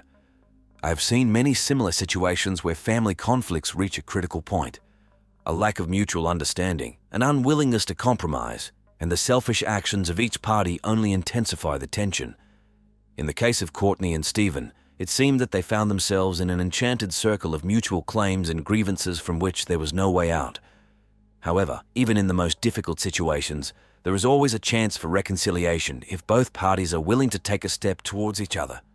Perhaps if Stephen and Courtney had found the strength to sit down at the negotiating table, listen to each other, and try to find common ground, they could have avoided the tragic consequences. But unfortunately, they chose a different path, the path of confrontation and escalation of the conflict. The next fragment of this story made me hold my breath. Despite the escalation of the conflict, Courtney continued to act against her father's will. For several months, she secretly invited Michael to their home for overnight stays while Stephen was asleep. Even after her father categorically forbade her from seeing the young man, the girl found ways to circumvent this restriction. Instead of sneaking out to meet him, she openly brought Michael home whenever she pleased. Every conversation between Courtney and Stephen turned into a battlefield. The father did not spare harsh words towards his daughter and her chosen one, which only deepened the gulf between them. Over time, the situation became increasingly unmanageable, and it seemed that reconciliation was no longer possible. But one day, Stephen took an unexpected step. Upon opening his checkbook, he noticed that several pages were missing. Without hesitation, the man called the police and filed a report against his own daughter, hoping it would be a harsh lesson for her. After talking to the investigator, Courtney returned home, feeling a new level of fear towards her father. From now on, she perceived him not just as a strict and cruel authority figure, but as a real threat to her well-being. Personally, I have witnessed similar family dramas more than once. Conflicts between parents and children, especially during the teenage years, can be extremely exhausting and destructive. However, involving law enforcement in resolving family problems is always a last resort. Often, it only worsens the situation, undermining trust and creating an atmosphere of fear and mistrust. In the case of Courtney and Stephen, it seems all chances for a peaceful resolution of the conflict were lost. Instead of trying to find common ground, they chose the path of escalating the confrontation. By filing a report against his daughter, the father crossed a line after which a return to normal relations became practically impossible. The fear and resentment that gripped Courtney only fueled her desire to break free from Stephen's control at any cost. What happened next seemed unbelievable, but it was the truth. Courtney, consumed by fear and despair, was ready to do anything to get rid of the threat her father posed. But life made its own adjustments, further complicating the already tense situation.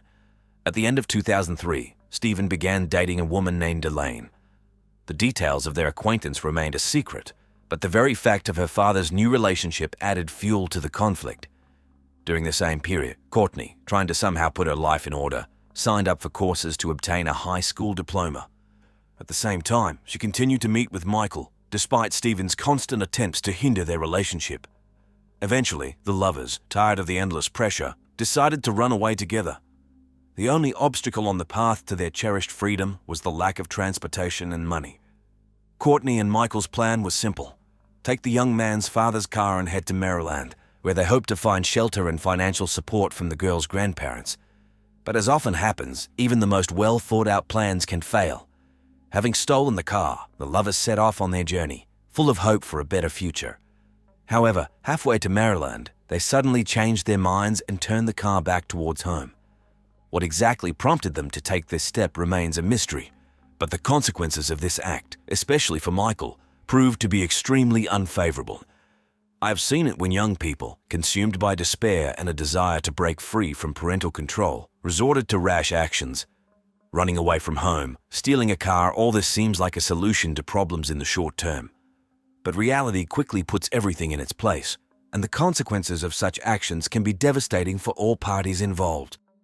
In the case of Courtney and Michael, their attempt to escape only worsened the already tense situation. Instead of finding freedom and understanding, they found themselves facing new challenges and threats.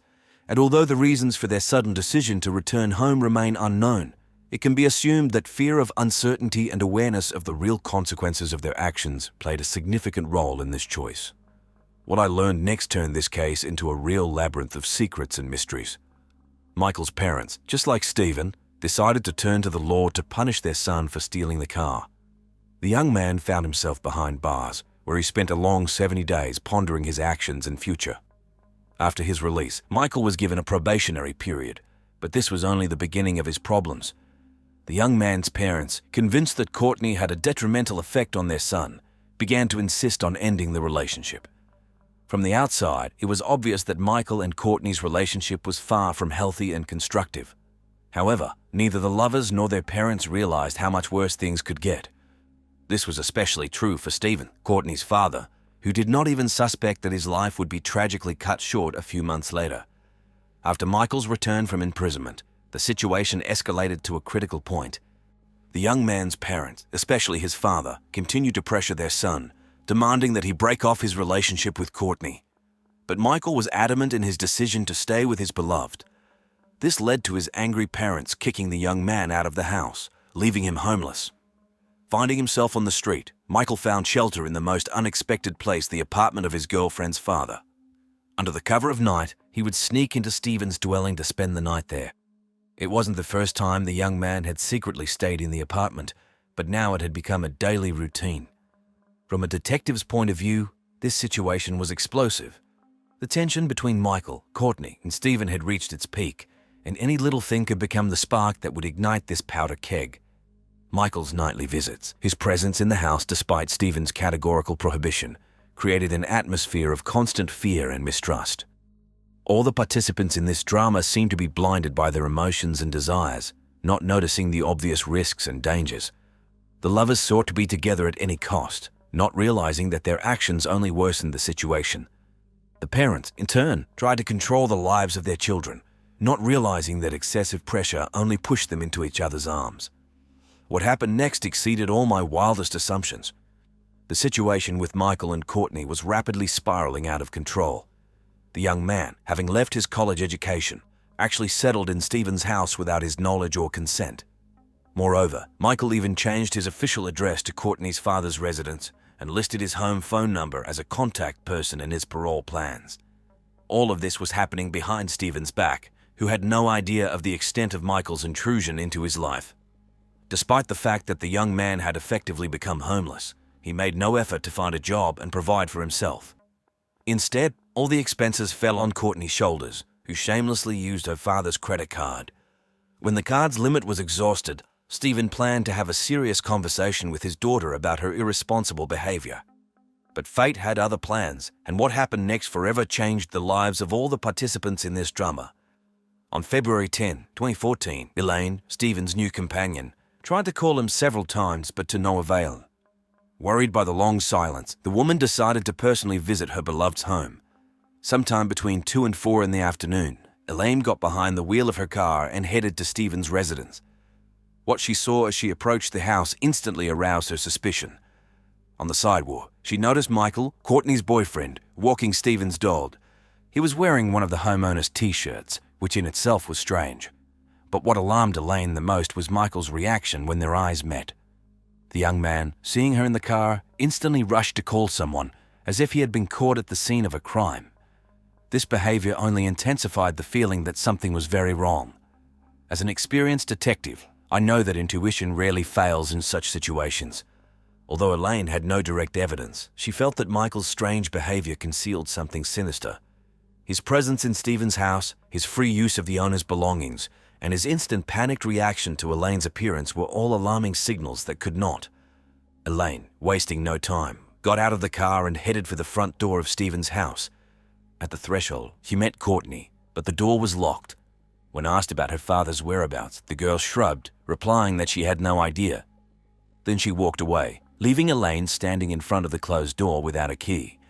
The woman noticed that Stephen's truck was still parked in its usual spot and decided to call the police. Local law enforcement officers arrived at Elaine's call and, having obtained a search warrant, entered the house through the back door. What they found inside stunned even the seasoned cops. In Stephen's bedroom, the walls were splattered with blood, and a bloodied baseball bat lay near the bed. But the most horrifying sight awaited them in a plastic garbage can the owner's mutilated body with a torn-off ear and a shattered face. Whoever committed this crime wasn't too concerned about hiding the traces. In addition, the police found bank statements on the dining table, some of which were marked with a pen. Courtney was nowhere to be seen.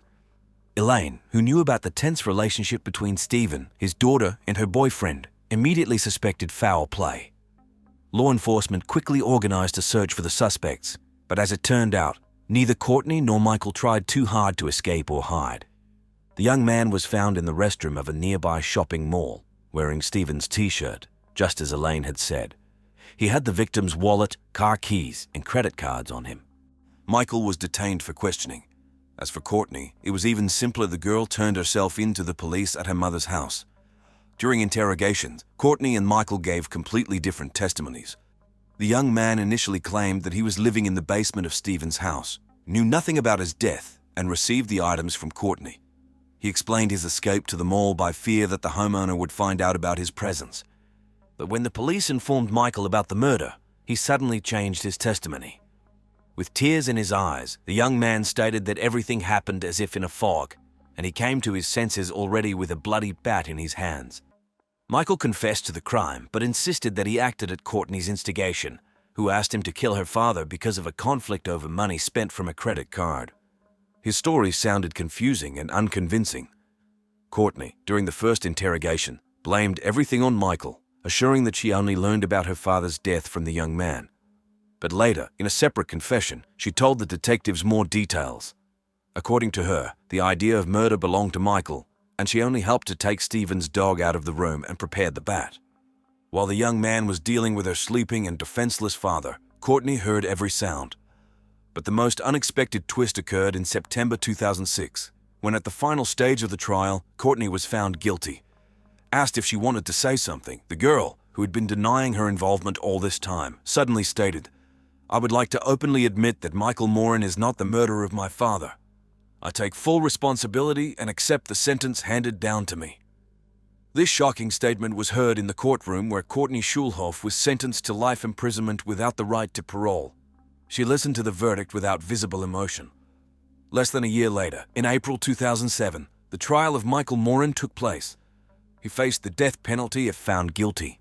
And again, Courtney repeated that only she committed the crime and Michael knew nothing about it. However, her words contradicted the testimony of the young man himself, who even added new details allegedly. He and Courtney stopped by McDonald's and thought about throwing Stephen's body off a bridge. In the end, Michael Morin was also found guilty of murder and sentenced to life imprisonment.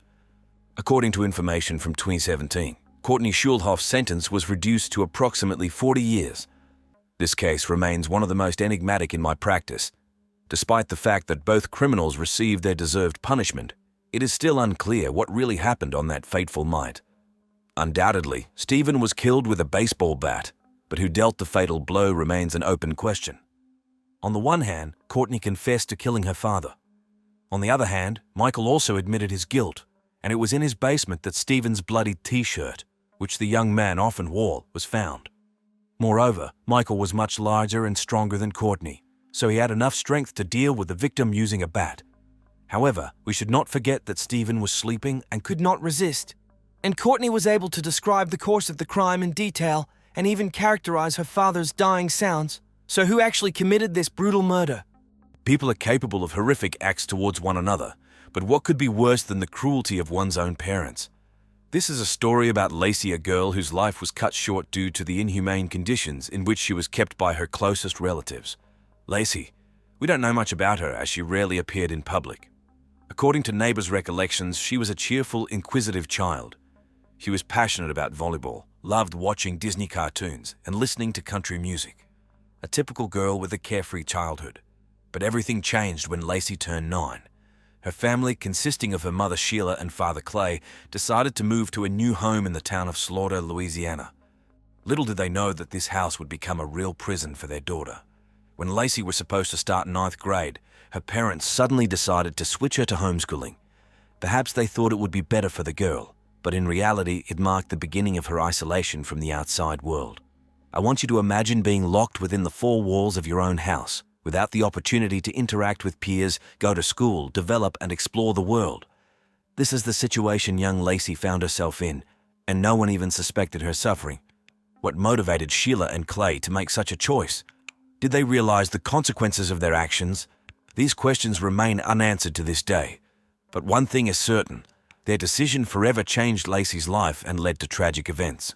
Moving to a new house and switching to homeschooling seemingly ordinary things that shouldn't raise suspicions. But in this case, they became the first steps towards the girl's horrific fate. So at the time of being transferred to homeschooling, Lacy was about 14 years old. It was during this period that her life turned into a real nightmare. The girl found herself in complete isolation from the outside world. As it turned out later, Lacy suffered from autism and a severe form of social phobia. These diagnoses became a life sentence for her.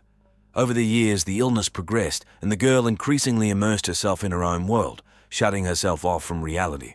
It can be assumed that it was precisely due to the exacerbation of Lacy's condition that her parents decided to switch her to homeschooling. Perhaps they thought it would be better for her, that she would feel safer in a home environment. But did they realize the consequences this isolation would lead to? Imagine a teenager who is afraid to step outside their own house, who doesn't have the opportunity to interact with peers, make friends, explore the world. For Lacy, with her diagnosis, it was a real ordeal. She found herself trapped by her own fears and limitations. But this is just the beginning of the tragedies the girl had to face. A girl who needed help and support found herself in complete isolation. And most terrifying of all, it happened through the fault of her own parents. Why didn't Sheila and Clay seek professional help for their daughter? Why did they decide that homeschooling and isolation were the solution? I want you, the one watching this video right now, to know that it's important to be attentive to those who need our help and support. Perhaps if someone had intervened, if someone had reached out to help Lacy, her fate would have been different. Years passed and Lacy became increasingly invisible to those around her. Neighbors who once frequently saw her on the street could now barely remember when they last encountered the girl. It was as if she had vanished behind the walls of her own house. Meanwhile, her parents, Sheila and Clay, continued to live their usual lives. Sheila worked as a court and police clerk and also had a small bakery nearby. It seemed like nothing special, just an ordinary job. But later, just before her daughter's death, Sheila got a job as an assistant prosecutor in Zachary and even became a member of the Slaughter City Council. A successful career, isn't it? And Lacy's father, Clay, was a respected member of the community. He represented the non-profit organization Civil War Round Table and was part of the Rotary Club. People respected him for his active community involvement and participation in city life. The Fletchers were an ordinary family that didn't stand out in any particular way. They irregularly attended the local church like many other town residents. No one could have imagined that behind the closed doors of their house, something terrible was happening. I often encounter situations where people are not always what they seem at first glance. Outwardly, the Fletchers were a respectable family, active members of the community. They didn't raise any suspicions or questions. But as it turned out, it was all just an illusion. While Lacy suffered in complete isolation, her parents continued to live their normal lives. They went to work, interacted with people, participated in community affairs. Meanwhile, their daughter was slowly fading away within four walls, without hope of rescue. Friends, creating this type of content requires a lot of time. And right now, my channel and I are going through a challenging financial situation. I would be immensely grateful if you could become a sponsor of this channel and support me with your donation. In return, I will be able to personally respond to your comments and also mention your noble name in my video. So become a sponsor. I will be eternally grateful to you. From the moment Lacy was transferred to homeschooling, years passed, and the girl practically disappeared from the sight of those around her. During all this time, she was seen outside the house only once when she was 20 years old. A random passerby noticed Lacy exercising near her parents' house. Perhaps at that time, she still had a bit of freedom and strength to go out into the yard. The Fletcher's neighbor, Robert Blatz, was the last person to see Lacy alive. He recounted that he once spoke with Clay about the girl. He inquired about how she was doing and where she had gone, as she hadn't been seen for a long time. To which Clay briefly replied that his daughter lived with them, she was in the house, and quickly changed the subject. At the time, it didn't raise any suspicions for Robert. He likely knew about Lacy's social phobia and her health issues, so he didn't press further. Moreover, the Fletcher family had an impeccable reputation among neighbors. They were respected members of the community, and nothing indicated any possible trouble. From the perspective of my years lived and experience working in the police force, I often wonder, how many tragedies could have been prevented if people were more attentive and caring? In this case, too, the neighbor inquired, received an answer that essentially clarified nothing and left it at that. He didn't ask uncomfortable questions, didn't become alarmed, didn't turn to the appropriate services. Of course, I don't blame Robert. He couldn't have known what was happening behind the closed doors of the Fletcher's house. But it makes one think about how often we, caught up in our own affairs and problems, simply don't notice the warning signs. We don't pay attention to the strange behavior of neighbors, colleagues, acquaintances. We consider it none of our business. Lacy practically vanished from the life of the community, and it didn't bother anyone. The girl who once played on the street and interacted with neighbors suddenly became invisible, and everyone accepted it as a given. One can only imagine the despair and loneliness Lacy experienced during those years. She was imprisoned not only physically within the walls of her own home, but also emotionally in the indifference and blindness of those around her. January 3, 2022, forever changed the lives of the Fletcher family and shook the entire local community. That day, Sheila called the police with a report that was difficult to comprehend. Her 36-year-old daughter Lacy had stopped breathing. How could this have happened? What had been going on in that house all these years while Lacy was isolated from the world? Rumors immediately began to circulate around this incident. Some claimed that Sheila dared to call the police only because someone from the neighbors was in their house at that moment. Allegedly, the very fact of an outsider's presence forced her to act. Otherwise, she would have continued to remain silent. One of the Fletcher's neighbors, who claimed to be in their house on that fateful day, said that Sheila would hardly have called the police if not for his presence.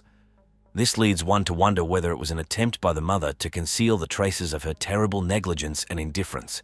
What really happened on that January day? I'm afraid we will never know all the details. The only thing known for certain is that Lacy was found dead in her own bed, in a house that should have been a cozy shelter for her, but instead became a place of suffering and death. The following days and weeks were filled with investigations, interrogations, and examinations.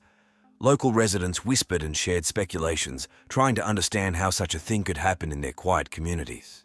However, no one could even imagine the full depth of the tragedy unfolding behind the walls of the Fletcher's house. Frankly, I have seen a lot of human grief and cruelty, but Lacy's story shocked me. Lacy's death marked the beginning of a long and painful process of seeking truth and justice. What law enforcement officers and medics saw in the Fletcher's house that January day will forever remain in their memory. In the living room on the couch, they discovered the body of 36-year-old Lacy Ellen Fletcher, who had been lying there for the last 12 years of her life. The scene that opened before their eyes was horrific. Lacy's body was disfigured by pressure sores, which had likely formed from prolonged contact with the surface of the couch. Her skin was covered in ulcers and her own excrement, indicating a complete absence of basic hygiene and care. The most shocking aspect was that insect larvae and rat droppings covered the girl's body. This suggested that she had literally rotted alive in that spot without any assistance or intervention. Medical experts who examined Lacy's body noted that she had literally grown into the couch. It's possible that the girl had not gotten up from it for so long that her muscles had atrophied and her skin had fused with the surface of the furniture. Lacy's legs were bent under her body in an unnatural position, indicating her immobility for an extended period. At the time of her death, Lacy was wearing only a dirty, tattered t-shirt. She weighed a mere 43 kilograms, which was catastrophically low for an adult woman of her height. Most likely, the girl suffered from severe malnutrition and dehydration, which led to her death. Some sources also reported that the autopsy results revealed the presence of coronavirus in Lacy's body. This was surprising because, according to the testimonies of neighbors and relatives, the only people the girl had contact with in recent years were her own parents. The question arose, could they have been the ones to infect their daughter during the pandemic? When cops began investigating the circumstances of Lacy Fletcher's death, one of the key questions was, what had caused her demise? The answer that investigators received from medical experts was shocking. According to the coroner, Dr. Hasbrook Mims, Lacy had fallen victim to serious medical neglect by her caregivers, her own parents. For years, they had disregarded their daughter's basic needs, leading to a whole range of health problems. Due to chronic malnutrition and acute starvation, Lacy's body was depleted, deprived of vital nutrients. Her muscles had atrophied due to prolonged immobility, resulting in the formation of pressure sores and ulcers on her body. But the most terrifying aspect was that at some point, Lacy developed osteomyelitis, an infectious inflammation of the bone tissue. The pathogens had likely entered her body through open wounds and ulcers. Without proper treatment, the infection spread throughout her body, causing sepsis, a life-threatening reaction of the body to inflammation. Law enforcement also studied information that Lacy might have suffered from locked-in syndrome, also known as pseudocoma. According to some accounts, the girl seemed to be in a state of paralysis, unable to move or speak, although her consciousness was alert. But Dr. Hasbrook Mims refuted these assumptions, noting that apart from the previously diagnosed autism and social phobia, no other neurological disorders were detected in Lacy. It is striking that Lacy's last documented visit to a doctor occurred when she was only 16 years old. Just imagine, 20 years without proper medical supervision, without basic checkups and tests. During this time, any disease could have developed and led to fatal consequences. I cannot comprehend how parents could allow their daughter to end up in such a terrible state. After all, they lived with her under the same roof, saw her every day. Were they so blind or indifferent as to not notice the obvious signs of illness and decline? Of course, one could refer to Lacy's mental state, her social phobia, and reluctance to contact the outside world. But this is no excuse for the parents. It was their duty to provide their daughter with proper care and treatment, even if it meant resorting to coercive measures. In May 2022, after a thorough investigation into the circumstances of Lacy Fletcher's death, her parents, Sheila and Clay, were formally charged with second-degree murder. This was the first step towards justice for the girl who had suffered in silence for so many years. Despite the severity of the crime, they spent only 36 hours behind bars. Imagine, accused of their own daughter's death, they were released on bail of $300,000 each. This amount may seem enormous to the average person, but for a couple who held quite high positions in the local community, it wasn't that much. Of course, releasing suspects on bail is a common practice in our justice system. But in this case, it was difficult to come to terms with the fact that people who had brought their own daughter to such a horrible state could calmly await trial in the comfort of their own home. However, even the highest bail could not soften the shock and outrage that gripped the jurors when they were shown footage from the crime scene and photographs of Lacy's body during the court session. Imagine people's reactions to these chilling images. Some couldn't hold back tears, while others turned away, unable to look at the screen. Even experienced lawyers and law enforcement officers who had seen plenty of brutality in their practice were stunned by the extent of suffering Lacy had endured. This evidence became irrefutable proof of the inhumane conditions in which the girl had lived the last years of her life. The jurors saw with their own eyes the precious sores and ulcers on her body, the insects and rodents that had infested her bed, the filth and neglect of the room where she had spent her final days. During interrogations, Sheila and Clay Fletcher tried to justify their inaction and negligence in caring for their daughter. They told detectives that Lacy suffered from autism and an extremely severe form of social phobia, which only worsened over the years.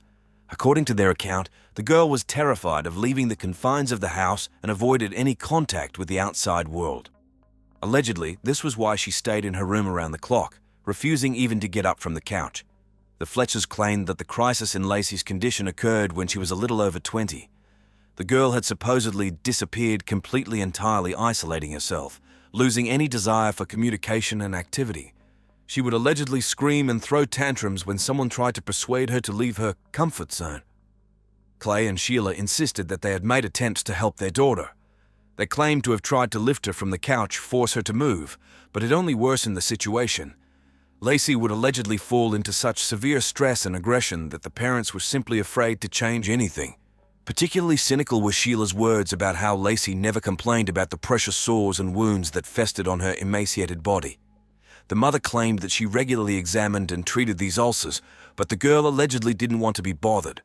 On the one hand, I understood that raising and caring for a child with such serious mental disorders is indeed a difficult challenge for parents. No one is immune to the possibility of the illness progressing and complicating life for the entire family. But on the other hand, before the investigators sat two adult, educated people who had essentially watched their daughter die in her own home slowly, in agony, in filth and loneliness. I couldn't and didn't want to find excuses for them. Even if Lacy truly refused help and contact, shouldn't the parents have taken more decisive measures? Seek medical assistance, call in specialists, resort to involuntary hospitalization? After all, it was a matter of their own child's life and health. Instead, they watched their daughter's slow agony for years. They watched as she died alive among her own waste. And this was despite the fact that they themselves led quite active social lives, pursued careers, and attended church. Throughout the investigation and trial, Sheila and Clay Fletcher tried to justify their inaction by claiming that Lacy was an adult and therefore had the right to make her own decisions about her life. They argued that the girl had consciously chosen to remain confined to the couch, refusing any activity or assistance. According to the parents' version, they simply accepted their daughter's choice and allowed her to exist in this way. They claimed that Lacy had retained mental clarity and the ability to communicate until her last day, which meant she could have changed her situation if she had wanted to. The Fletchers insisted that they suspected nothing, as they had last seen their daughter alive. They allegedly found her dead when they returned home after a weekend trip. But these statements raised serious doubts for me as an investigator. After all, the condition in which Lacy's body was found clearly indicated that the girl had been dying in bed for more than one day, surrounded by filth, parasites, and her own waste. It couldn't have happened suddenly, over a single weekend. The parents were well aware of their daughter's vulnerable mental state, but had not taken any measures for years to provide her with proper care and treatment. They had every opportunity to take Lacy to a doctor, turn to the appropriate services, arrange for hospitalization, or at least hire a caregiver. Instead, they simply left the helpless woman to fend for herself, dooming her to a slow and painful death. And even when the couple allegedly went on vacation, leaving their mentally ill daughter alone in such a pitiful state, it already amounted to criminal negligence. They should have been aware of the risks and responsibilities they carried as guardians of an incapacitated person. The defense tried to touch the jurors with the image of parents supposedly grieving for their prematurely deceased daughter. They hoped that the respected status of the family and the Fletchers' active community involvement would play in their favor. But the prosecution understood that a cruel truth was hidden behind the mask of respectability. and our task was to bring this truth to the court and secure a just punishment. The prosecutor insisted on a thorough investigation of all the circumstances of the case and the appropriate classification of the Fletcher's crime.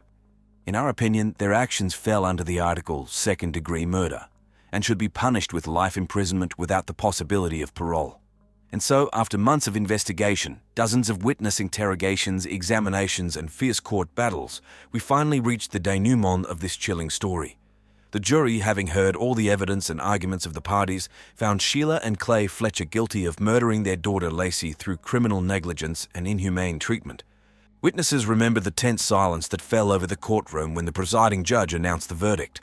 It seemed as if the whole world had frozen in anticipation, and when the words "life imprisonment without the possibility of parole" were uttered, one could hear dozens of people sighing with relief in that silence. Justice had finally prevailed. But the joy of victory was overshadowed by the realization of the full tragedy of the situation. Lacy, an innocent, defenseless girl who suffered from severe illnesses, had become a victim of the cruelty and selfishness of those who should have surrounded her with love and care. She died in agony, in complete loneliness, not understanding why such a fate had befallen her. During the announcement of the verdict, a heavy atmosphere filled with grief reigned in the courtroom. People were not ashamed of their tears, not hiding their shock and indignation. The journalists present seemed to not seek sensational headlines. For the first time in many years, they simply silently honored Lacy's memory. I believe that this story was not in vain. The Lacy Fletcher case shook the entire country, forcing people to think about the problems that had remained in the shadows until now. Community activists and concerned citizens rallied to push for changes in the system of protecting the rights of people with disabilities and mental disorders. Thanks to this tragedy, serious discussions began at the state level about guardianship of incapacitated individuals, the accessibility of medical and social assistance, and monitoring the observance of the rights of vulnerable population groups. And although there is still much work ahead, we have moved from a dead end and taken the first steps towards a more humane and responsible society. I know that the memory of Lacy will live on in the hearts of all who empathize with this tragic story. Love is an incredibly complex feeling that can cloud the mind so intensely that it sometimes poses a serious threat to one's life. Usually, a person is able to regain control in time and avoid danger, but occasionally circumstances can be extremely unfavorable for the victim of passion. This is exactly the fate that befell the heroine of our story today. Julie Scully was the daughter of Julia and John Scully. Her childhood was filled with difficulties and hardships, so it's worth starting the story with her parents. Julie's mother was born in 1943 on an Indian reservation located in the state of New Mexico, which was the second largest in the USA. However, despite the vast territory, living conditions there were extremely challenging. The lack of electricity, running water, and jobs led to rampant alcoholism and drug addiction among the local population. When Julia turned 12, her parents, trying to protect their daughter from the detrimental influence of her environment, sent her to a boarding school, hoping that she would learn English there and acquire the necessary skills for a successful future. Upon reaching adulthood, Julia moved to the city and began living like an ordinary American. However, while working in a hospital for the mentally ill, she herself became addicted to drugs. Later, the young Native American woman met a police officer named John, and in 1964, feelings ignited between them. Just 2 days before their one-year anniversary, on July 2, 1965, the couple got married. Shortly after the wedding, John was transferred to serve in one of the most dangerous areas of North Philadelphia. On January 3, 1968, the couple had a daughter, whom they named Julia. Over the years, the girl became very close to her father. All the relatives noted that she was ready to do anything for his approval. John and Julie spent a lot of time together, often going fishing. During these moments, the girl's mother felt like an outsider in the family. While the father had fun with his daughter, the elder Julia suffered from loneliness. All this time, she hid her drug addiction from her loved ones, although those around her could not help but notice the woman's strange and unpredictable behavior. The situation only worsened as Julia moved on to even harder illegal substances. Despite this, on November 10, 1969, another baby was born into the family, a boy named John Patrick Scully. The infant immediately became the center of attention for the parents, and the elder daughter Julie began to feel a lack of love and care. At the same time, her mother continued to use illegal substances, being in a state of constant exhaustion. Any attempts to quit were accompanied by severe withdrawal. In 1973, amid all these problems, the elder Julia tried to take her own life by swallowing a whole pack of sleeping pills. But her husband found her in time, provided first aid, and called an ambulance. The doctors managed to save the woman.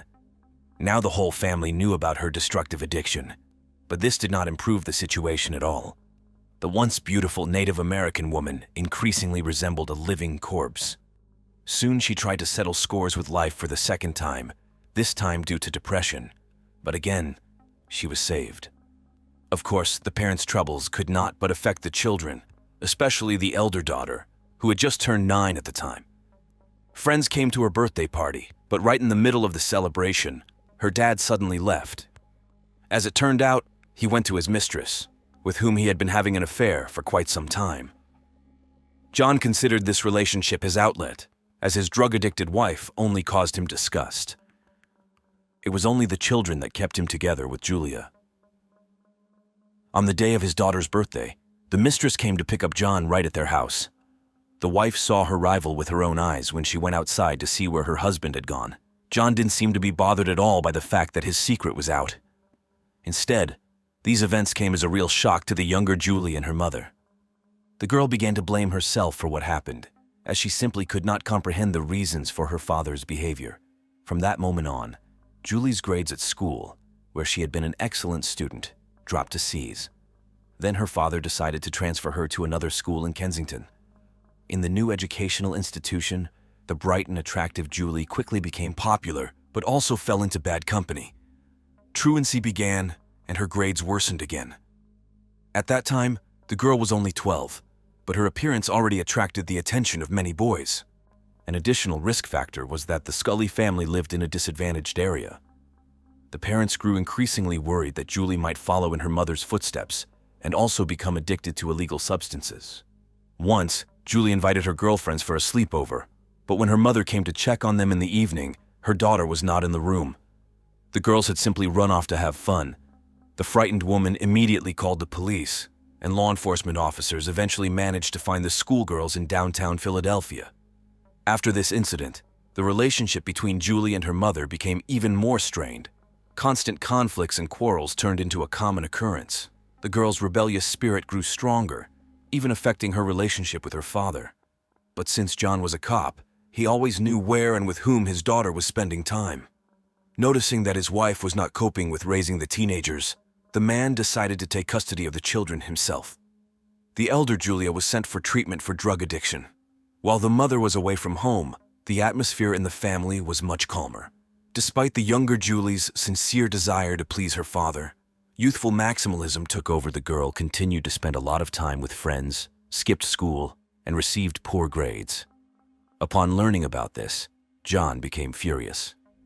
At that time, Julie was 14 years old, and she directly told her father that she wanted to quit her studies. Perhaps such a protest was caused by a lack of parental attention and support. It should be noted that by that time, Julie had already turned into a real beauty and invariably found herself at the center of attention at any party. So it's not surprising that the girl preferred entertainment to trying to earn her father's approval. At 14, Julie had already begun her sexual life. In 1982, she graduated from high school, and her parents, of course, hoped that their daughter would pursue higher education. John, using his official position, arranged with the administration of an engineering school for Julie to be admitted outside the competition. The man insisted that his daughter, a Native American, should be given certain preferences. Eventually, his efforts paid off, and in the fall of 1983, the girl became a student at the educational institution her father had dreamed of. Julie's younger brother chose a different path in life. Despite growing up under identical conditions, as soon as he turned 16, the boy enlisted in the Navy. As for Julia, she decided that she had had enough. Shortly after entering the engineering school, she dropped out and got a job, striving for financial independence. Around the same time, the girl started a romance with Neil Ziegler, who was 6 years older than her. Their relationship developed rapidly, and already in November 1985, just a few months before Julie's 18th birthday, the couple got married. The marriage was kept secret even from the bride's own father. The union with an adult man brought Julie not only material well-being, but also emotional stability. When John finally found out about the secret wedding, he approved of his daughter's choice, believing that marriage would be better for her than living with a drug-addicted mother. But this marriage turned out to be short-lived in 1988. The couple divorced, and Julie was forced to return to her mother. At her new job, the girl did not even try to help her mom financially or pay for her own living expenses in her mother's house. Instead, Julie immersed herself in the world of beauty and entertainment. Her appearance was in full bloom at that time wherever this girl appeared. She invariably attracted admiring glances. Many considered Julie to be a professional model. Realizing the power of her charm, the young woman began to actively take advantage of her attractiveness. Despite her inner fragility and vulnerability, she desperately sought love, although she only found short-term affairs. Suitors swarmed around the beauty, inviting her on dates and to parties. In the summer of 1989, at a reception at a yacht club, Julie met Tim, a handsome man 11 years her senior. Tim owned a thriving landscaping business and could afford a luxurious lifestyle, including his own yacht. Back in the early 1980s, he founded his company, and since then, his career had been steadily on the rise, which was greatly facilitated by the boom in the U.S. real estate market. The romance between Julie and Tim developed stormily, and it almost immediately became apparent that the girl had a very jealous nature. Once, Tim met his secretary, with whom he had worked for more than a year, at a bar. Seeing them together, Julie attacked Tim's friend with her fists and smashed her lover's face. The girl didn't even listen to explanations that it was a purely business meeting. Later, the conflict was settled, but it became a vivid illustration of Julie's difficult temper. The girl had long dreamed of a modeling career, and then, in one of the newspapers, she came across an ad for a beauty contest.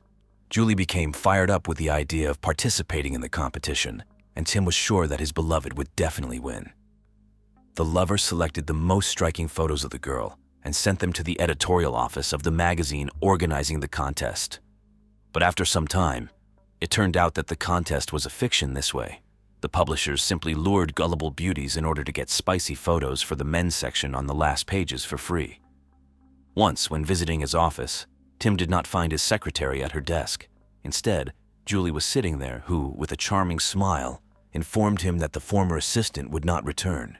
Just like that, without further ado, she simply took her lover's place, leaving him no choice but to accept her as an employee. This clever maneuver allowed Julie to work remotely from home, and at the same time provided financial independence and freedom of action. All this time, Julie did not stop monitoring the mail, hoping to receive a response from the magazine holding the beauty contest. But the expected letter never came, and this infuriated the girl. When she finally realized that she would not be awarded any prizes, she decided to act radically. Julie burst right into the editor-in-chief's office, shaking with rage. She demanded an explanation for why she had not yet received the award for her victory. In the end, the editor accepted her photos and promised to publish them in the next issue. The girl blabbed to everyone about her triumph and began actively preparing for the upcoming contest, which indeed took place sometime later in a posh hotel. 12 finalists attended this beauty competition, including Julie. But despite all her efforts, the judging panel gave preference to other participants. Only one jury member voted for our heroine. However, even this unfortunate incident had its positive side. Julie made friends with an editor named Cheryl. It was thanks to this acquaintance that the girl's photo made it onto the magazine's cover and on billboards hung all over the city. Such publicity brought Julie even more attention, and offers for modeling work poured in. By the fall of 1990, the girl had already become a local celebrity. This process was gaining tremendous momentum. Julie continued to work for Tim, but at the same time managed to win prizes at local beauty contests. True, she was met with failure on the serious runway. On November 16, 1991, the young couple got married. At that time, the bride had turned 23. The couple earned a good income and did not deny themselves anything. Julie's modeling career slowly moved upward until 1997, and her income grew accordingly. Later, the aspiring model appeared on television, but along with this, the girl began to abuse alcohol. The relationship with her husband resembled a roller coaster. UPS were replaced by Downs, although in general, love and understanding reigned between the spouses. Tim dreamed of children, especially since their financial situation quite allowed them to have kids. But Julie stubbornly postponed this issue, fearing that pregnancy and childbirth would ruin her modeling career. which was beginning to gain momentum. Nevertheless, in February 1995, Julie became pregnant. Her girlfriends claimed that the expectant mother continued to smoke and drink throughout her pregnancy. On November 26, 1996, a girl was born, whom they named Katie Scarlett. Motherhood completely turned Julie's life around, and she enthusiastically immersed herself in raising her firstborn. During this period, her own mother, the elder Julia, finally overcame her bad habits and actively helped her daughter take care of the baby. True, due to differences in views on parenting, arguments often flared up between the women. Meanwhile, the younger Julie was hit by postpartum depression, partly due to the loss of her perfect figure after pregnancy. She kind of withdrew into herself, not even trying to regain her former shape. Against this background, her relationship with Tim also began to deteriorate. Already in April 1997, the couple was forced to turn to a family psychotherapist. It seemed to Julie that the psychologist took her husband's side, although in fact, the specialist was trying to understand the girl's deep-seated problems and complexes, touching on painful memories of the past. As a result, he concluded that Tim paid too little time and attention to his wife, which led to a crisis in their marriage. Julie felt unbearably lonely, sought solace in communicating with friends, often returning home tipsy. In November 1997, the couple planned a traditional cruise, which they usually took every year since they got married. But this time, they decided to postpone the trip in order to celebrate Christmas on board the liner. The main purpose of this cruise was to improve the relationship between Julie and Tim, while their daughter was left in the care of her grandparents. On November 1st, the couple flew to San Juan, the capital of Puerto Rico, where they boarded a cruise ship. Almost immediately, the spectacular and attractive Julie caught the attention of a young man named George Skiadopoulos, who held the lowest position in the ship's engineering department. But the next day, he introduced himself to the girl as the ship's captain. The guy even made a bet with a friend that he could get Julie into bed. George was only 22 at the time, had just graduated from college, and was just beginning his career. But despite this, the young man looked quite respectable and solid, so that Julie did not suspect any deception. The sly fellow lied to his new acquaintance that he was 28, and also bragged about a couple of his supposedly own achievements in order to impress her. Julie, who was 29 at the time, quickly became close to George. Tim saw them together a few times, but did not attach much importance to it. He was used to his wife's sociability and friendliness, as she often communicated with strangers, so he didn't even think to be jealous. On the eve of the party, the fake captain invited Julie on a tour of the engine room, which she readily agreed to.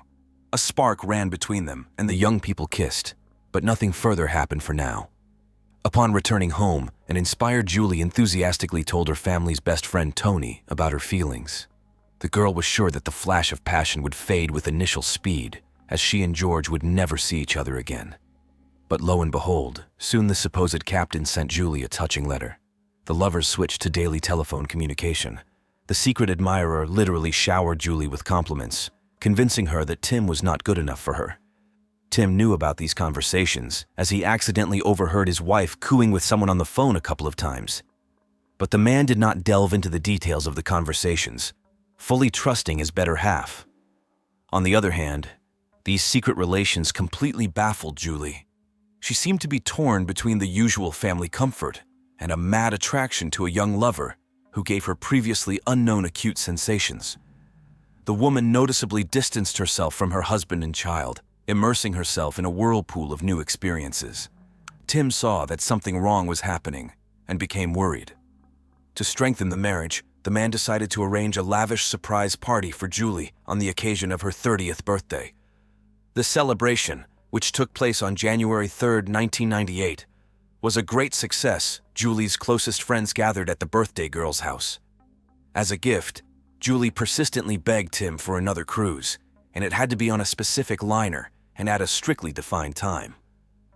Of course, her main goal was to meet George. The husband resisted in every possible way, but eventually yielded to his wife's desire. And so on February 13th, the couple again went on a short trip. On board, Julie finally united with her chosen one, and George won the bet from his shipmates. Upon returning home, an inspired Julie could not stop telling stories about her spectacular love adventure, entrusting the most intimate details to the godfather of their daughter, Katie, the same family friend Tony. But even for this devoted servant, it was unbearable to keep such a burden a secret, which the man later confessed to Julie. However, this did not stop her, and our heroine decided to secretly rush to Greece to see her beloved, whom she missed so much. For Tim and the family, she portrayed this trip as a family vacation, which she would allegedly go on with her mother and daughter. Julie confessed her real intentions to her mother, but, despite the condemnation, still insisted on her own. The first stage of this adventure assumed that the entire female Scully trio would go to Florida, but already on March 26, 1998, Julie left her mother and granddaughter and rushed to Puerto Rico, into the arms of her lover. There she immersed herself in a whirlpool of passion. Upon returning from her travels, Julie did not even think to hide her relationship with George from Tim. She hung on the phone around the clock, incessantly cooing with the Greek, sent him frank love messages by email, and shot videos about her life, which she also sent to her chosen one. And Julie did all this without hiding from her lawful husband, under the same roof with him and on his money. Moreover, having completely lost all fear, the woman again began to regularly frequent parties and get drunk senseless. Tim, of course, could not help but notice his wife's strange behavior. Hoping to save the family, in the 7th year of their married life, he suggested that Julie visit a psychologist. But instead of gratitude during the very first session, she stated that she wanted a divorce. The stunned Tim flatly refused. The thing is, Julie owned a share in his business, which brought in about $1 million in profit annually. The woman desperately needed this money, as she planned to dash off to Greece with her daughter and settle there with her lover. Meanwhile, George had to undergo compulsory 20-month military service. Julie was bending over backward to help him escape to the States and get a visa, but she no longer had the money for it. Against the backdrop of all these emotional upheavals, Miss Scully began taking antidepressants.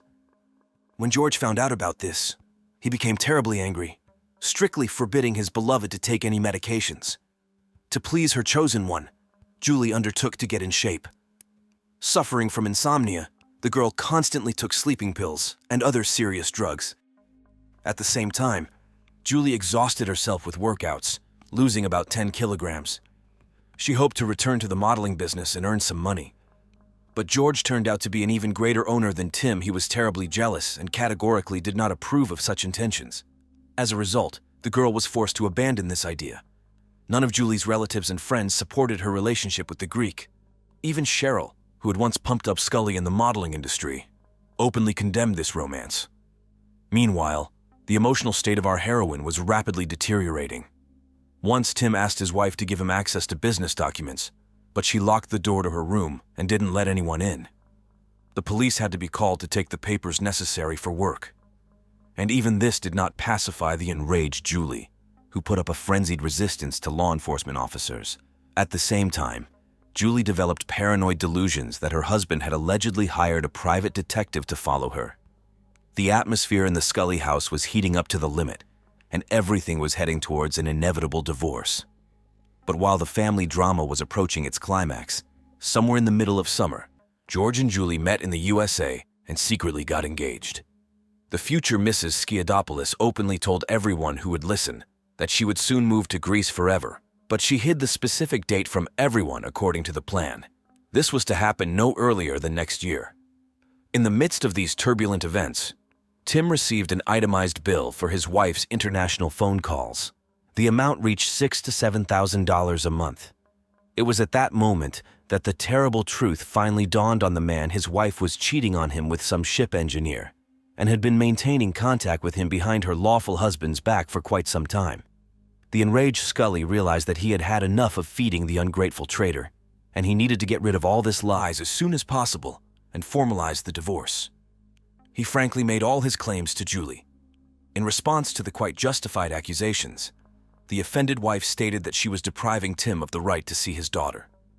Julie dreamed of complete custody of Katie in order to go to another country with the little one without hindrance. Of course, these plans met with violent resistance from her husband. While the spouses were sorting out their relationship, a new interesting circumstance appeared. George informed his beloved that he was quitting his job and would personally come to visit her in New Jersey. Due to quarrels and conflicts with Tim, Julie reached the peak of an emotional crisis. The woman experienced inhuman stress, against the background of which she even began to lose her hair. But in Scully's clouded mind, all these troubles were explained solely by the forced separation from her beloved. At the same time, the girl rapidly developed paranoia. She was mortally jealous of George to all persons of the female sex without exception, and constantly demanded that her chosen one be in touch around the clock. But as soon as the Greek arrived in New Jersey, their crazy romance finally turned into complete madness. George, who had just lost his job, constantly asked Julie how much money she had, and openly incited his beloved to the most ridiculous expenses. In order to somehow pacify the insatiable suitor, the woman began to borrow money from her own husband. At the same time, Julie completely stopped communicating with her young daughter and had not seen her for several weeks. All this drove Tim crazy resentment, and anger almost tore him apart from the inside. And George, as if mocking, constantly lied to Julie about his supposedly outstanding achievements and huge profits. The absurdity of the situation was that this skinny, miserable-looking, slicked-back Greek with rotten teeth did not at all resemble a wealthy, handsome man from the modeling business or an influential businessman. However, Julie's behavior was an even bigger surprise. The woman desperately loved the unprepossessing jester, groveled before him, and was ready to give up everything she had, without regret, for the sake of this insidious manipulator. Friends and family tried in every possible way to dissuade Scully from this outright madness. They sincerely could not understand how one could lose their head over an objectively unattractive, unemployed loser without certain life prospects, who was also known for his mendacity, jealousy, and propensity for violence. However, Julie seemed to have been seized by a love fever. She nurtured crazy plans about how she would spend all the money received after the divorce on an expensive hair transplant for her bald admirer, and then take care of his teeth. Tim, having learned about these wild plans of his wife, went berserk with rage. He was especially outraged by the fact that Julie was ready to involve their innocent daughter in this adventure. Scully threatened the traitor that in case Katie disappeared, he would personally see to it that the beloved daughter would never see her mother again. It seems that this promise somewhat cooled the ardor of the stubborn mistress. At least Julie herself began to tell her friends that her affair with the Greek was over. But it took only a few weeks before Scully once again dashed off with George to Greece, supposedly to test the strength of their feelings. During this trip, the woman met the pseudo-captain's parents and was completely delighted with them. It's just that, given the religiosity of her chosen one's family, Julie was forced to hide from her future relatives the existence of her daughter, her former marriage, and her modeling career. And upon returning home and from absolutely everyone else, Scully only dreamed of a life together with her beloved in fabulous Hellas. On December 6th, the day when Julie was to leave the house she still shared with Tim forever, the woman left her daughter in the care of her husband and moved to a hotel. There, Scully swallowed handfuls of psychotropic drugs and prepared to fly to Greece. Already on December 8, 1998, the lady who was head over heels in love landed in Athens. It was in this country that George and Julie planned to have a wedding and begin a new carefree life. Almost immediately after his beloved's arrival, the Greek persuaded her to open a joint bank account. Allegedly, his chosen one did not know the local language and in general was not very good with finances.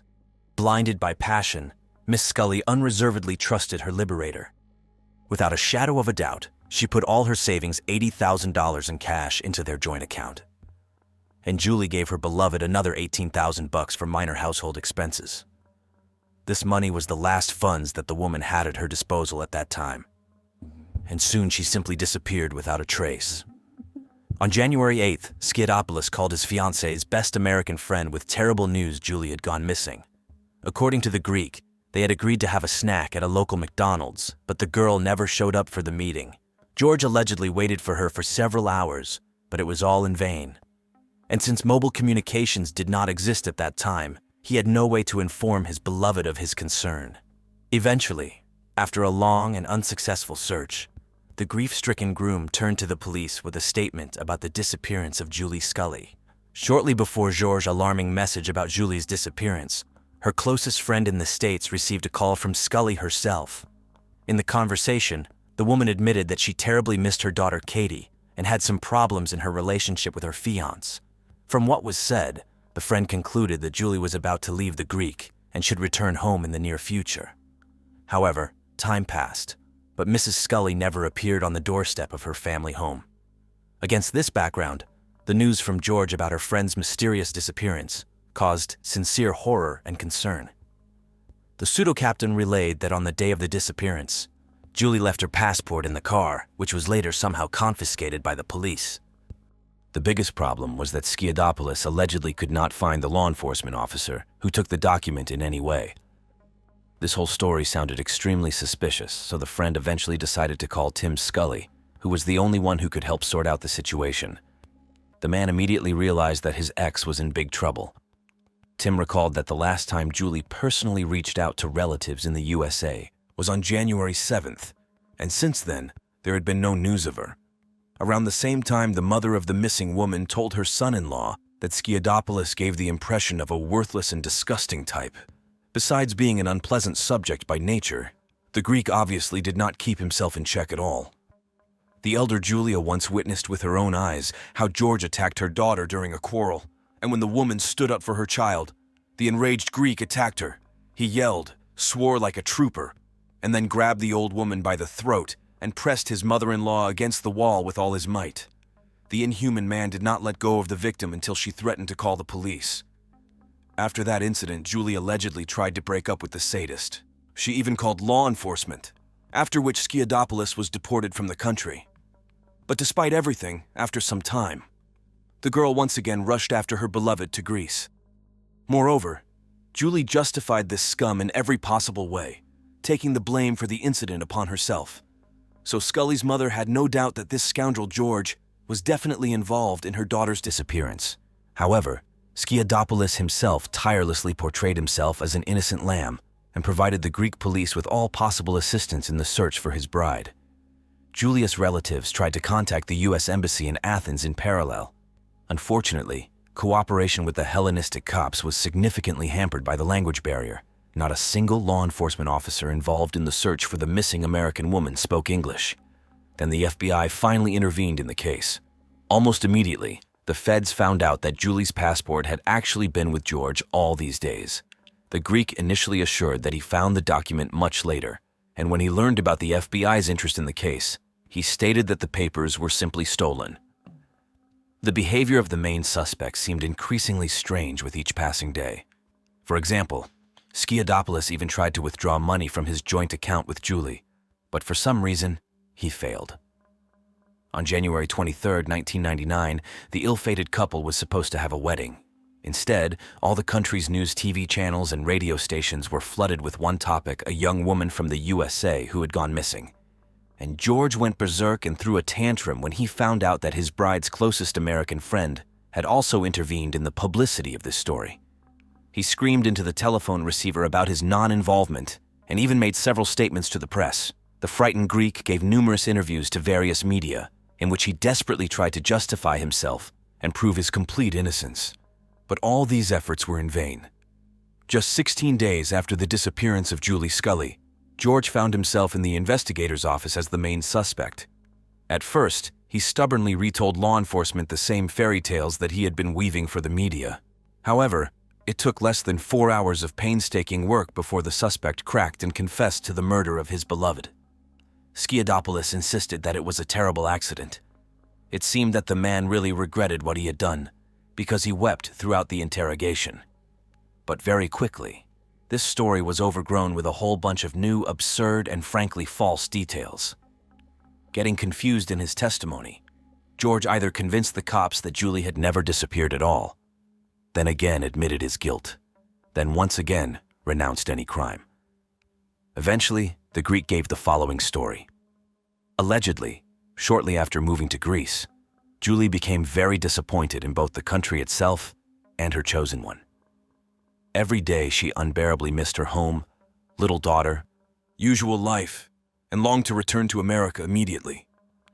George claimed that he tried in every possible way to console and calm his beloved, but he failed. Every day, Julie's depression only deepened. On one of the last days before the disappearance, Scully simply could not stop the flow of tears and rushed to flee from Hellas with all her might. Additionally, the situation was aggravated by the fact that around the same time, the future mother-in-law found out about the existence of her son's fiancé's ex-wife and child. From that moment on, Georges' mother completely stopped hiding her disdain for her son's chosen one and openly advised him to get rid of this adventuress as soon as possible. On this basis, they had such violent conflicts with their son that the couple was even evicted from the hotel room once. At the same time, George found nothing better than to vent all his anger on Julie. He was jealous of her, forbade her to call relatives, and most importantly, regularly severely beat her. Later, it became known that Schiodopolis himself most likely inherited mental disorders from his schizophrenic mother. At the very least, the Greek was distinguished by a clearly inflated self-esteem, which with his repulsive appearance manifested itself in ugly arrogance and selfishness. George demonstrated the talent of a manipulator, as the relatives and friends of the deceased later told. And at the slightest disagreement, he attacked Julie with his fists. By the way, the elder Julia was not the first and not the only victim of the Greek's beating. There is documentary evidence of at least one more of his attacks, once the psychopath almost tore off Scully's arm. However, even then the woman covered for her tormentor, justifying herself to everyone that she was injured by accident. And despite all this horror, she continued to live with the tormentor under the same roof. It was against this eerie background that the events of January 8, 1999 took place. It was then that the couple went on a long car trip to Athens. The road along which the lover's car was winding was practically deserted, a typical section of the Greek outback with 2 lanes and not a soul around. Later, another fierce quarrel broke out between Julie and George. The enraged Schiodopolis abruptly swerved onto the side of the road and braked in a hiding place where the passengers in the cabin could not be noticed by other road users. Emptiness, silence, and darkness reigned around. The Greek, devoid of human features, jumped out of the car, and a moment later, with an inhuman roar, attacked Julie, clasping his beloved's neck with his hands. The inhuman man squeezed her throat with inhuman force, seeking only one thing to stifle the cries and pleas of his victim as soon as possible. Later, during interrogation, the killer confessed to the cops that at that fatal moment, he seemed to be watching his own atrocities from the side, unable to control either the situation or himself. According to Schiodopolis, the sadist simply could not come to his senses in time and let go of Julie while she was still showing at least some signs of life. George assured the investigation that this whole nightmare lasted only a few seconds. However, forensic experts knew well that strangulation requires at least 23 minutes of continuous neck compression. After all he had done, the killer, according to his own testimony, almost lost his mind. At first, he allegedly wanted to burn the mutilated body of his beloved and scatter her ashes over the sea from a cliff, and then jump down himself to reunite with Julie after death. But in the end, he never dared to take this step. However, given the place where George's story took place, the interrogation room, the investigators did not really believe his sweet tales about a suicide attempt. Judging by everything, after the murder, Schiodopolis did not even think about following his beloved to the other world. At that interrogation, the Greek muttered something about unsuccessful attempts to shoot himself with an air gun, throw himself under the wheels of a truck, and swallow a deadly dose of medicines. But all these masterfully invented plans were never implemented probably. The psychopath was simply afraid, which is why he changed his mind. The reality was much more horrible and eerie. According to the killer's own confession, the first thing he did was shove the bloodless body of his beloved into the trunk of the car, drive to the nearest gas station, fill up a full tank, and return to the scene of the crime. After that, Schiodopolis dragged the bloody Julie into a field. Away from the road, it was there that 2 small lakes were visible. Without thinking twice, the beast doused the tortured girl with fuel and set her on fire. However, a sudden rain extinguished the fire, so the body was only partially burned, although George even considered the option of simply drowning the disfigured remains in the nearest lake. In the end, he decided it was better to put the charred corpse back in the trunk. This time, the sadist drove in the opposite direction, to his grandmother's house. There in the pantry, the maniac found a huge suitcase in which he planned to place Julie's remains. But the so-called rigor mortis stood in the way, as a result of which the tortured body stiffened and did not want to bend. And it was also impossible to shove the dead woman's head into the suitcase, so George took it in cold blood and personally cut Scully's head. Grabbing the severed part by the hair, the killer raised it to the level of his eyes. Later, during interrogation, the Greek confessed to the investigators that at that moment, genuine horror was visible in Julie's dead pupils. However, even after death, the girl seemed incredibly beautiful to him. So as a farewell, the psychopath passionately kissed the bloody lips of his lifeless bride. After these disgusting manipulations, Schedopoulos packed the mutilated torso into a suitcase, burned it, and threw the charred remains into the middle of the nearest swamp. But George decided to keep Julie's severed head as a creepy trophy. Later, he still got rid of it by throwing it from a high bank into the sea. The girl's body was found only 19 days after her disappearance, and not anywhere else, but at the very place of the murder, where law enforcement officers were brought personally by George, who was already imprisoned at that time. The widow of the deceased, Tim Scully, flew to Greece to identify his wife with his own eyes and settle all the formalities for transporting her mutilated remains to her homeland. But even with this, the terrible story of Julie did not end. A scandal broke out around the case after scandal. For example, George suddenly decided to publicly call himself a murderer, repeating his confession live on Greek television. Upon hearing this, the suspect's mother had a stroke, and his grandmother had an acute nervous breakdown. Meanwhile, Tim's father asked the police in surprise why Schedopoulos was allowed to live after such a brutal murder. In his opinion, the sadist should have committed suicide immediately after the deed. Instead, frankly cynical publications began to appear in some media outlets, which placed all the blame for the tragedy on the victim herself. However, the official authorities of Greece recognized this crime as almost the most terrible in the country's history. And from the very first days of the process, George's defenders took as a basis the version of the client's insanity, referring to hereditary schizophrenia, which allegedly passed to him from his mother. But despite this, the killer himself begged the court in despair for the highest measure of punishment. True, in Greece, the death penalty is not provided for even the most serious crimes, so theoretically, Schedopoulos faced a maximum of life imprisonment. While the executioner was fighting for his life, Tim Scully turned out to be the only reliable support for everyone who knew and loved his late wife. Despite the betrayal he experienced, in the most difficult days, the man proved to be an amazingly kind and noble person. It was to Tim that Julie's best friends handed over a diary of memories about her, which their daughter Katie was supposed to read in a few years. And the relatives of the deceased sincerely hoped that the Greek had initially set his sights on Mrs. Scully solely for the money. They say the groom somehow found out about Tim's financial situation, which is why he decided to marry his wife. Perhaps the subsequent judicial division of property was just the main goal of the psychopath. But as soon as George realized that Julie was not going to invest the money obtained from her husband in the Greek's dubious business projects, he immediately brutally dealt with the recalcitrant passion. Be that as it may, the trial of Julie Scully's killer began on November 27, 1999. Less than a year after the tragedy. Unlike the USA, Greek legal proceedings do not provide for the participation of a jury in the process. Usually such a case is considered by a panel of 3 professional servants of Themis, which significantly speeds up the course of justice.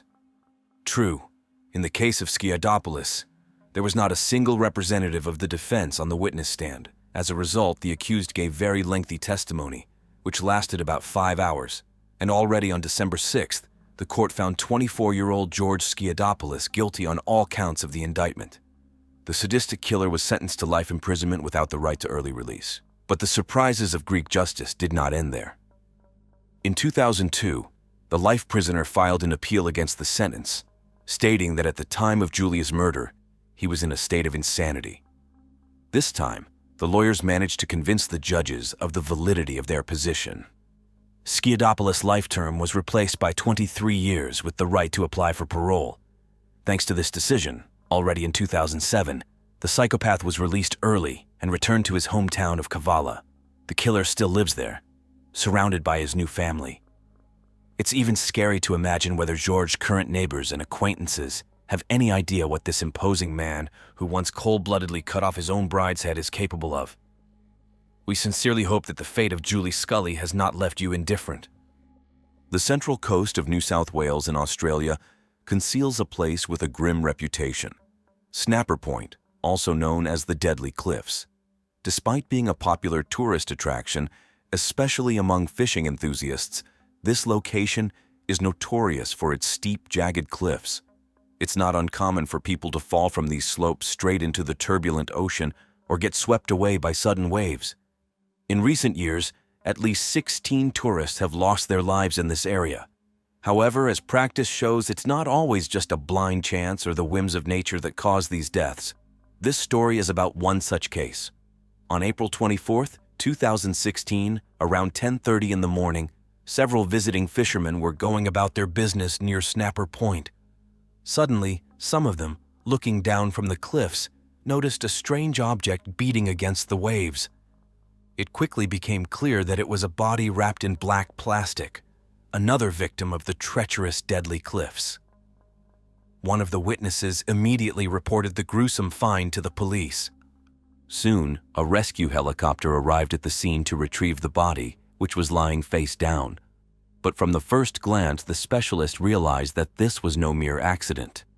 The discovered body belonged to a young girl and had over 30 stab wounds. Particularly deep blows were inflicted on the neck, and there were traces on the hands and wrists indicating desperate attempts to defend herself. Unfortunately, the victim's clothing was never found, which significantly complicated the process of identifying her. The primary task for the police was to establish the identity of the deceased, and only then reconstruct the chain of events that led the girl to the medical examiner's table. But recognizing her proved to be difficult. There were no distinctive features or characteristic details of appearance. The expert determined that death occurred as a result of a brutal stabbing, and the defensive wounds on the hands indicated that the girl fought for her life until the very end. The fact that the body was found naked suggested a probable rape, but it was impossible to confirm or refute this version. The water washed away all potential evidence. To help identify the victim, law enforcement officers created a computer reconstruction of her appearance and published it online, dubbing the deceased Snapper Point Jane Doe. The girl had Asian facial features, looked to be 20 to 35 years old, was of average build, about 5 feet 7 inches tall, with dark chestnut shoulder-length hair. The condition of the body suggested that it had been in the water for a relatively short time. Questioning fishermen and other potential witnesses yielded no results. No one saw anyone throw a dead girl from the cliffs into the water. The police began a large-scale check of all recently missing persons in the region, both local residents and tourists. Special attention was paid to those who might have lost contact with loved ones, friends, or girlfriends. At the same time, an active search was underway among foreigners who had recently arrived in Australia. And so, quite quickly, people responded who noticed a striking resemblance between the mysterious victim and a Chinese student who had come to Australia on an exchange 4 years ago. They immediately reported this to the police.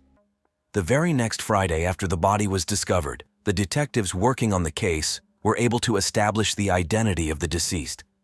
She turned out to be 25-year-old Michelle Leng, who had gone missing at the time of her death.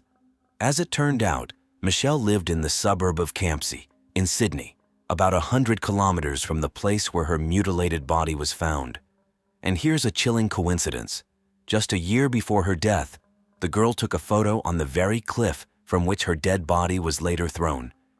In the picture, Michelle posed against the backdrop of water and cliffs, as if anticipating her own fate.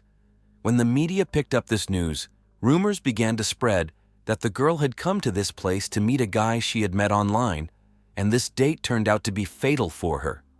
Journalists spun the version that an unknown suitor literally lured Michelle to her death, but the police promptly worked out this version and refuted it.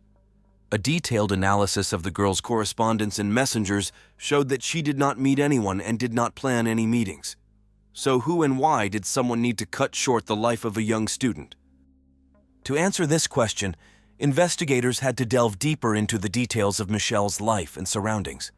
The nature of the crime, extreme brutality, and a large number of stab wounds indicated a personal motive. The police did not abandon hope of finding the killer's trail. It was established that Michelle Leng was born in China in 1991 and had been very close to her mother, Mei Jiang, all her life. Michelle Leng's life path was full of trials from a young age. A heavy blow to the family was the death of the girl's father during a devastating earthquake that occurred in her hometown in China. This tragedy not only took the life of the closest person, but also put the family in a difficult financial situation. However, Despite all the hardships, mother and daughter became even more united in the face of difficulties. Their relationship became stronger, and their emotional bond became unbreakable. Michelle acutely felt responsible for the fate of her mother and understood that without her support, they were unlikely to survive. It was then, in search of a better life and opportunities to help her family, that the girl made the decision to radically change her life. She began to consider options for moving to another country, where she could find a promising job and get a quality education. And her choice fell on distant Australia. In 2011, full of hope and expectations, Michelle Lang arrived in Sydney, the largest city on the green continent. The girl was sure that it was here, in this metropolis of opportunities, that she would be able to realize her dreams and ambitions. And at first, it seemed that fate was smiling upon her. Michelle adapted to the new realities fairly quickly, made new friends, and settled her life. She became a student at the University of Technology, Sydney, choosing economics and business as her specialty. In parallel with her studies, the girl found a job in order to be able to financially support her mother. It is worth noting that Michelle, without hesitation, sent her first salary to her mother in China. And from then on, every month she transferred money to her family, because deep in her heart, she understood how important her help was for them. In Australia, Michelle was lucky with housing. She did not have to rent an apartment, because her relatives themselves suggested that the girl should live with them in an apartment complex in the Sydney suburb of Campsie. There she lived with her 48-year-old aunt, her teenage son from a previous marriage, and her 28-year-old uncle, Derek Barrett, who was Michelle's second cousin and had been married to her aunt since 2012. For the girl's mother, this arrangement was a great relief because she knew that her daughter was under the supervision of relatives. This gave her peace of mind and confidence that nothing bad would happen to Michelle. And the girl herself enjoyed the company of close relatives. She had a warm, trusting relationship with her aunt and uncle. They seemed to Michelle to be decent, reliable people with whom one could not only share a roof over their heads, but also share the most intimate things. In addition, living with family allowed the girl to send more money to her mother, because it was possible to significantly save on housing rent. To better understand what kind of person Michelle was, investigators thoroughly studied her social media pages. There they searched for the smallest details, seemingly insignificant facts that could shed light on the identity of the deceased and, most importantly, lead to the trail of the killer. Law enforcement officers scrupulously analyzed the girl's posts, comments, likes, and photos. They checked recent calls and messages to understand who Michelle had been communicating with recently, what plans and intentions she had. This work was painstaking but extremely necessary. From the profiles on social networks, a picture emerged of a happy life of a young girl, filled with bright moments. Michelle often shared positive emotions and life-affirming thoughts with friends, loved to philosophize on topics that excited her soul. Among the publications, there were many selfies with friends against the backdrop of picturesque Australian landscapes. A special place was occupied by culinary masterpieces, which Michelle loved to show off so much. The girl adored cooking and sharing the results of her efforts on the web. It seemed that Michelle lived a tasty life in every sense of the word. Together with her friends, she often visited cafes and restaurants, tried new dishes, and studied the intricacies of local cuisine. Another passion of hers was animals, nature, and beaches. Photos from the picturesque corners of Australia appeared on the girl's pages from time to time. However, despite the richness of the newsfeed, the detectives could not find any hint of any suspicious acquaintances or dangerous connections. Then the investigators decided to talk to Michelle's closest circle, her friends and housemates. From them, it became known that the girl last got in touch on April 21st, 2016. Then she told her friends that she was planning a trip to the mall for shopping. Around noon, Michelle got on a train and went about her business. Later, the police obtained footage from surveillance cameras at the shopping center. They clearly showed the girl strolling between the rows of stores, trying things on, and buying new clothes in different departments. Her entire route through the mall was traced in detail, up to the moment when Michelle boarded the return train to Campsie. But what happened to the girl next remained a mystery. After all, there were no cameras along the way from the station to the house where Michelle lived. The last clue was that the girl logged into her media platform one more time after returning, but then her online activity stopped. Most likely, it was at that moment that something terrible happened to her.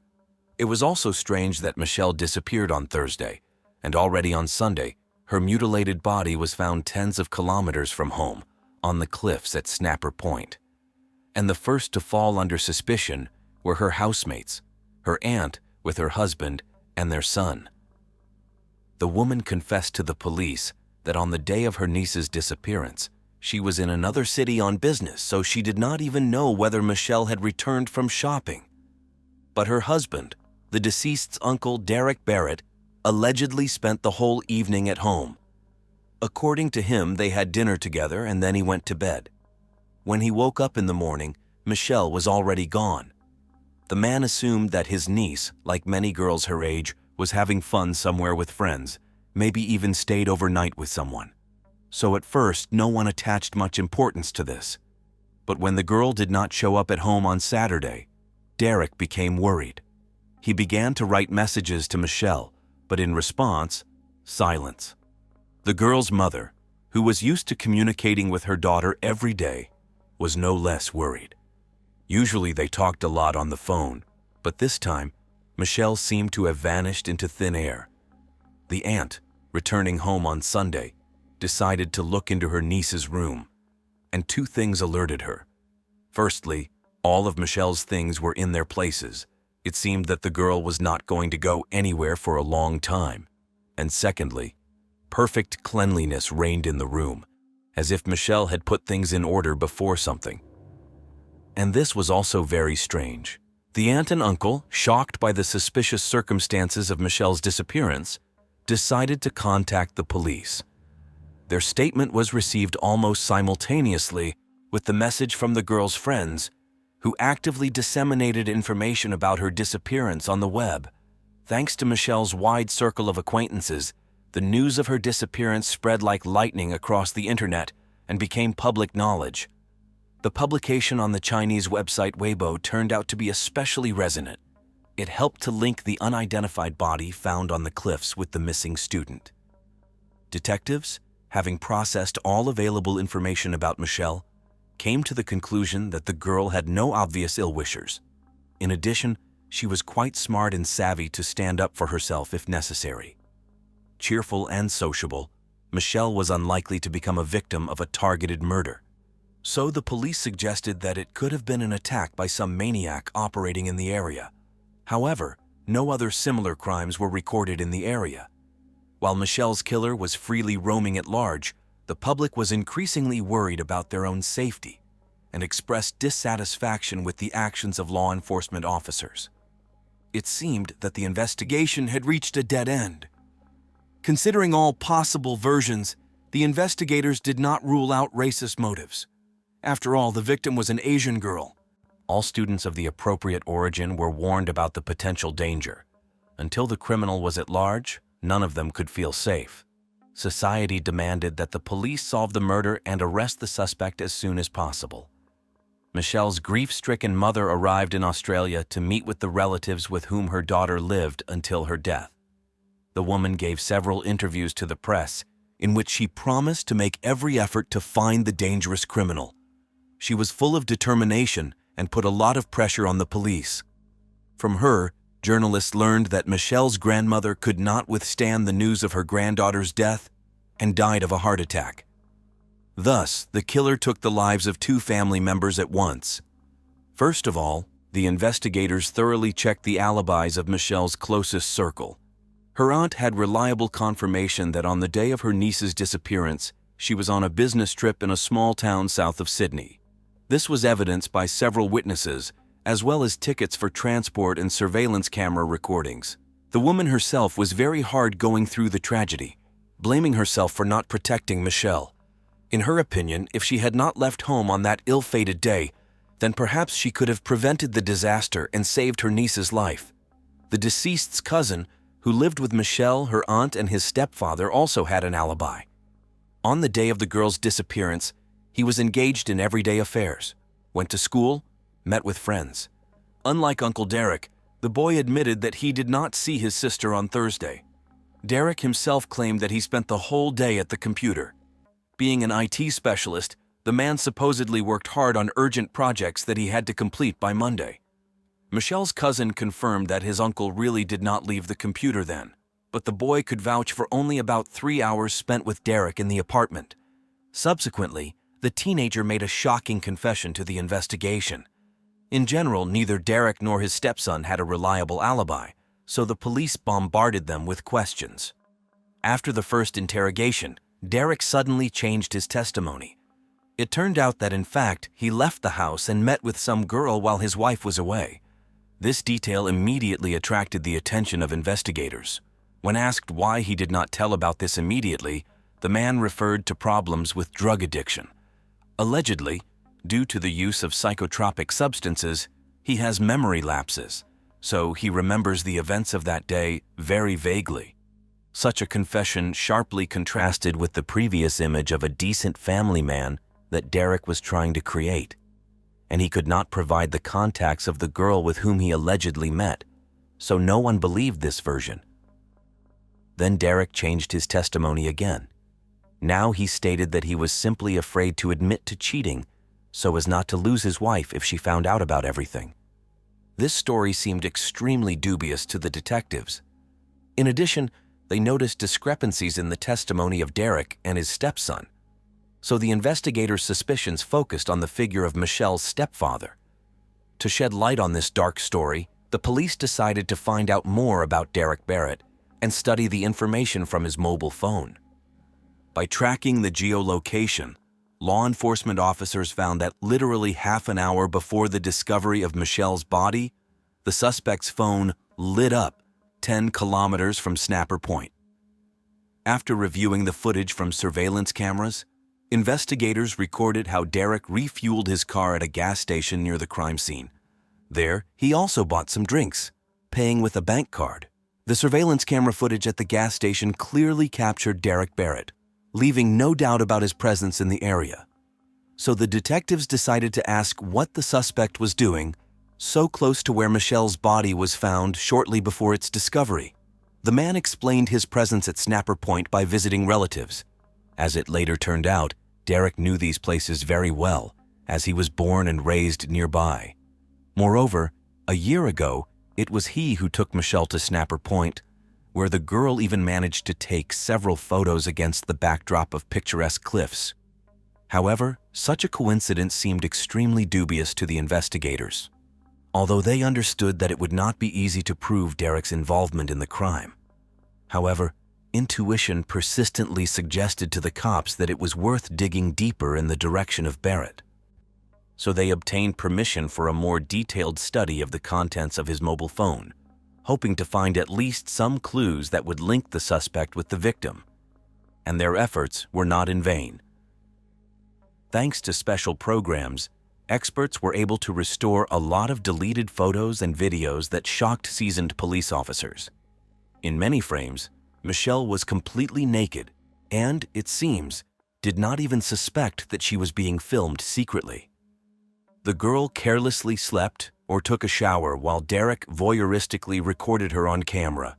But the most chilling discovery were the clips in which the unfortunate Michelle lay on the bed tied up, with a gag in her mouth. Her gaze, full of despair and pleas for salvation, left no doubt.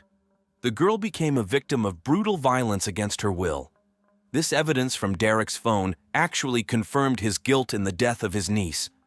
The collected materials were more than enough to consider Barrett not just the main suspect, but actually Michelle's killer. So on April 30th, Derek was arrested and taken into custody. However, the man immediately began to deny any involvement in the crime. The defendant's lawyer petitioned for his client's release on bail, but the defense's argument sounded unconvincing. Derek himself, through his attorney, expressed genuine surprise at the suspicions and arrest. Despite this, his wife, the aunt of the deceased Michelle, immediately filed for divorce. The woman was stunned by what had been happening within the walls of her house right under her nose. How could she have failed to notice all these warning signs earlier? She and her son immediately cut off all relations with Derek. Investigators determined that the photos of Michelle bound and gagged were taken on the day of her disappearance. Thus, the girl simply had no chance to tell anyone about the violence she had endured. Derek had personally documented his horrific crime against his defenseless niece on his phone. Earlier recordings were also found where he abused Michelle in a somewhat milder form. The girl probably did not realize the full danger, which is why she remained silent about her uncle's perversions. The collected evidence allowed investigators to reconstruct the picture of what happened on that fateful day of April 21st, 2016. When Michelle returned home, Derek snuck into her room and forcibly made her undress. Then he tied the girl up and gagged her. Recording all of this on camera, the pervert at his victim. Soon after, Michelle's cousin, her aunt's son, returned home. The boy reported that for almost the entire time he was in the apartment, he did not see his stepfather but only heard some sounds. Apparently, water was constantly running in the shower, and Derek wasn't coming out for some reason. This seemed suspicious to the teenager, so he even became a bit worried. He approached the bathroom door and asked his stepfather if everything was all right. Hearing an affirmative response, the boy calmed down somewhat. Still, it was strange that Derek had been in the shower for almost 3 hours straight. During all this time, the man only opened the door once to ask his stepson to hand him some shampoo he had supposedly forgotten in the room. At the same time, Derek did not allow the boy to enter. Michelle's cousin sensed something was wrong but didn't dare to argue with his stepfather. At that moment, the teenager had no idea that he had narrowly missed witnessing the violence and that he could have saved his sister if he had insisted. The boy had no idea that Michelle was at home all this time. After all, judging by everything, she was tied up in her room upstairs. Shortly after her cousin left for a walk with friends, the unfortunate girl met her death at the hands of the perverted sadist. Derek managed to conceal the exact course of events and circumstances of the murder. The man claimed that due to drug use, he suffered from amnesia, so he simply didn't remember the details. It is only known that after the killing, Michelle's body ended up in the trunk of Derek's car. On April 23rd, the day after the murder, surveillance cameras on a neighboring house recorded the suspect taking out the trash from his home 4 times. Most likely, this was Derek's attempt to get rid of blood traces in the room. Then the man took the body to Sniper Point, the place where Michelle's mutilated remains were later discovered. Recordings from other surveillance cameras confirmed that around 7 in the morning on April 24th, Derek's car entered the territory of Lake Manmura National Park. Just a few hours later, the girl's body was found by fishermen at the foot of the cliffs. The collected evidence was quite sufficient to prove Derek Barrett's guilt. The only chance for the defendant to avoid responsibility could have been declaring him insane. This is what the man's defense insisted on, using his claimed amnesia as an argument. However, the conclusions of the psychiatric examination were disappointing for Derek. The doctors did not find any deviations or disorders in him that could have affected his awareness of his own actions. This meant that the man was fully capable of standing trial and answering for his actions. So, after consulting with his lawyer, Derek Barrett decided to plead guilty to all charges, hoping to mitigate his sentence this way. During the trial, he tearfully apologized several times to those present, especially to his victim's mother. However, even in the dock, Derek continued to insist that drug problems had led to lapses in his memory. During the court hearing, Derek Barrett repeatedly stated that the events of that fateful day were forever etched in his memory, not allowing him to sleep peacefully at night. The man claimed that he was tormented by nightmares from which he would wake up in tears. The accused even expressed remorse for his actions, assuring that he sincerely regretted the consequences of his deeds. However, Derek continued to insist that on the day of the murder, he was under the strong influence of narcotics, which caused him to be unaware of his actions and unable to recall the details of what had happened. While in prison, he even wrote a letter to his victim's mother, May, in which he begged for forgiveness. In his message, Derek apologized 1,000 times for what he had done, assuring that he deeply regretted the crime committed. But despite all his pleas, the court found Barrett guilty of first-degree murder and a whole series of other serious crimes. The incredible cruelty and perverted nature of the sexual violence Michelle endured became aggravating circumstances in the sentencing. Consequently, Derek was sentenced to 46 years in prison. According to Australian law, he will have the right to apply for parole after serving 34 years of this term. However, the story of Michelle Leng's suffering did not end there. In 2019, a fateful event occurred that shed light on the full scale of abuse the 25-year-old student from China endured before her horrific death. It happened when Michelle's aunt came to visit her elderly mother, who lived in Strathfield, another Sydney suburb. The girl's grandmother suffered from dementia, so her daughter had to visit the sick woman often. During one of these visits, the elderly lady was tightly clutching a small object in her hands. When her daughter asked to see what she had, the woman handed her a USB flash drive. Michelle's mother wondered what it was and what information it contained. Unfortunately, the grandmother couldn't answer these questions. She thought she was holding some kind of toy, so Michelle's aunt took the flash drive with her. Upon arriving home, the woman decided out of curiosity to see what might be on it. She inserted the drive into her computer and froze in horror at seeing its contents. The aunt immediately contacted the police, handing over the terrible find to law enforcement. The flash drive contained 13 photographs and 9 videos, with a total duration of over an hour. All these materials vividly demonstrated the horrific scale of abuse that poor Michelle endured in the last hours of her life. The video showed Derek bursting into the girl's room, brutally tossing her around like a rag doll, after which he repeatedly raped her. Michelle's screams and pleas to stop the abuse seemed only to fuel her executioner's sadistic inclinations. Derek's face was frozen in a mask of perverted pleasure, and it didn't look at all like the man was under the influence of drugs, as he tried to prove in court.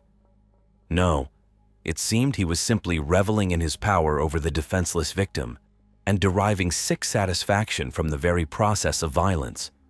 But it still remains a mystery how the flash drive with these horrifying video evidence ended up with Michelle's grandmother. The old woman had no connection to either Derek or his victim. She lived quite far from Campsie, and she couldn't explain the origin of the USB drive herself due to progressive dementia. Eventually, the court was forced to review the charges against Derek Barrett in light of the newly discovered circumstances. He was charged with 9 additional counts related to sex crimes. This increased his prison term by 20 years to 66, and the period after which Barrett can apply for parole increased to 36.5 years. The relatives of the deceased girl insisted that her killer should be sentenced to life imprisonment without the possibility of parole. In their opinion, the terrible cruelty and perverted nature of the crime against poor Michelle could not have any other verdict. The judge took into account the appeal of the victim's loved ones, but noted that from a legal standpoint, life imprisonment was not possible in this case. So Derek Barrett will have the right to file his first petition for parole no earlier than 2052. But even this term seems too merciful, given the suffering that Michelle and her loved ones endured at his hands. After all, the girl came from her home to distant Australia not to become prey to a pervert who turned out to be a real wolf in sheep's clothing. Michelle was simply trying to help her mother and ease the financial burden on her family by agreeing to live with relatives and save on rent. The unfortunate victim silently endured abuse for 4 long years, hoping that one day it would finally stop. Unfortunately, instead of rescue, she was met with a tragic and premature death at the hands of her sadistic uncle. The tragic story of Michelle Leng is a bitter lesson for all of us. It reminds us how important it is to be vigilant and careful, even when it seems there is no danger. For sometimes evil hides where we least expect to see it. First and foremost, this story underscores the importance of open dialogue in the family. If Michelle had felt she could safely tell someone about what was happening, perhaps the tragedy could have been avoided. So creating an atmosphere of trust and mutual understanding between loved ones is the first step to preventing such situations. Also, this terrible story teaches us not to ignore warning signs. Perhaps if Michelle's relatives had been more attentive to changes in her behavior, they could have raised the alarm in time.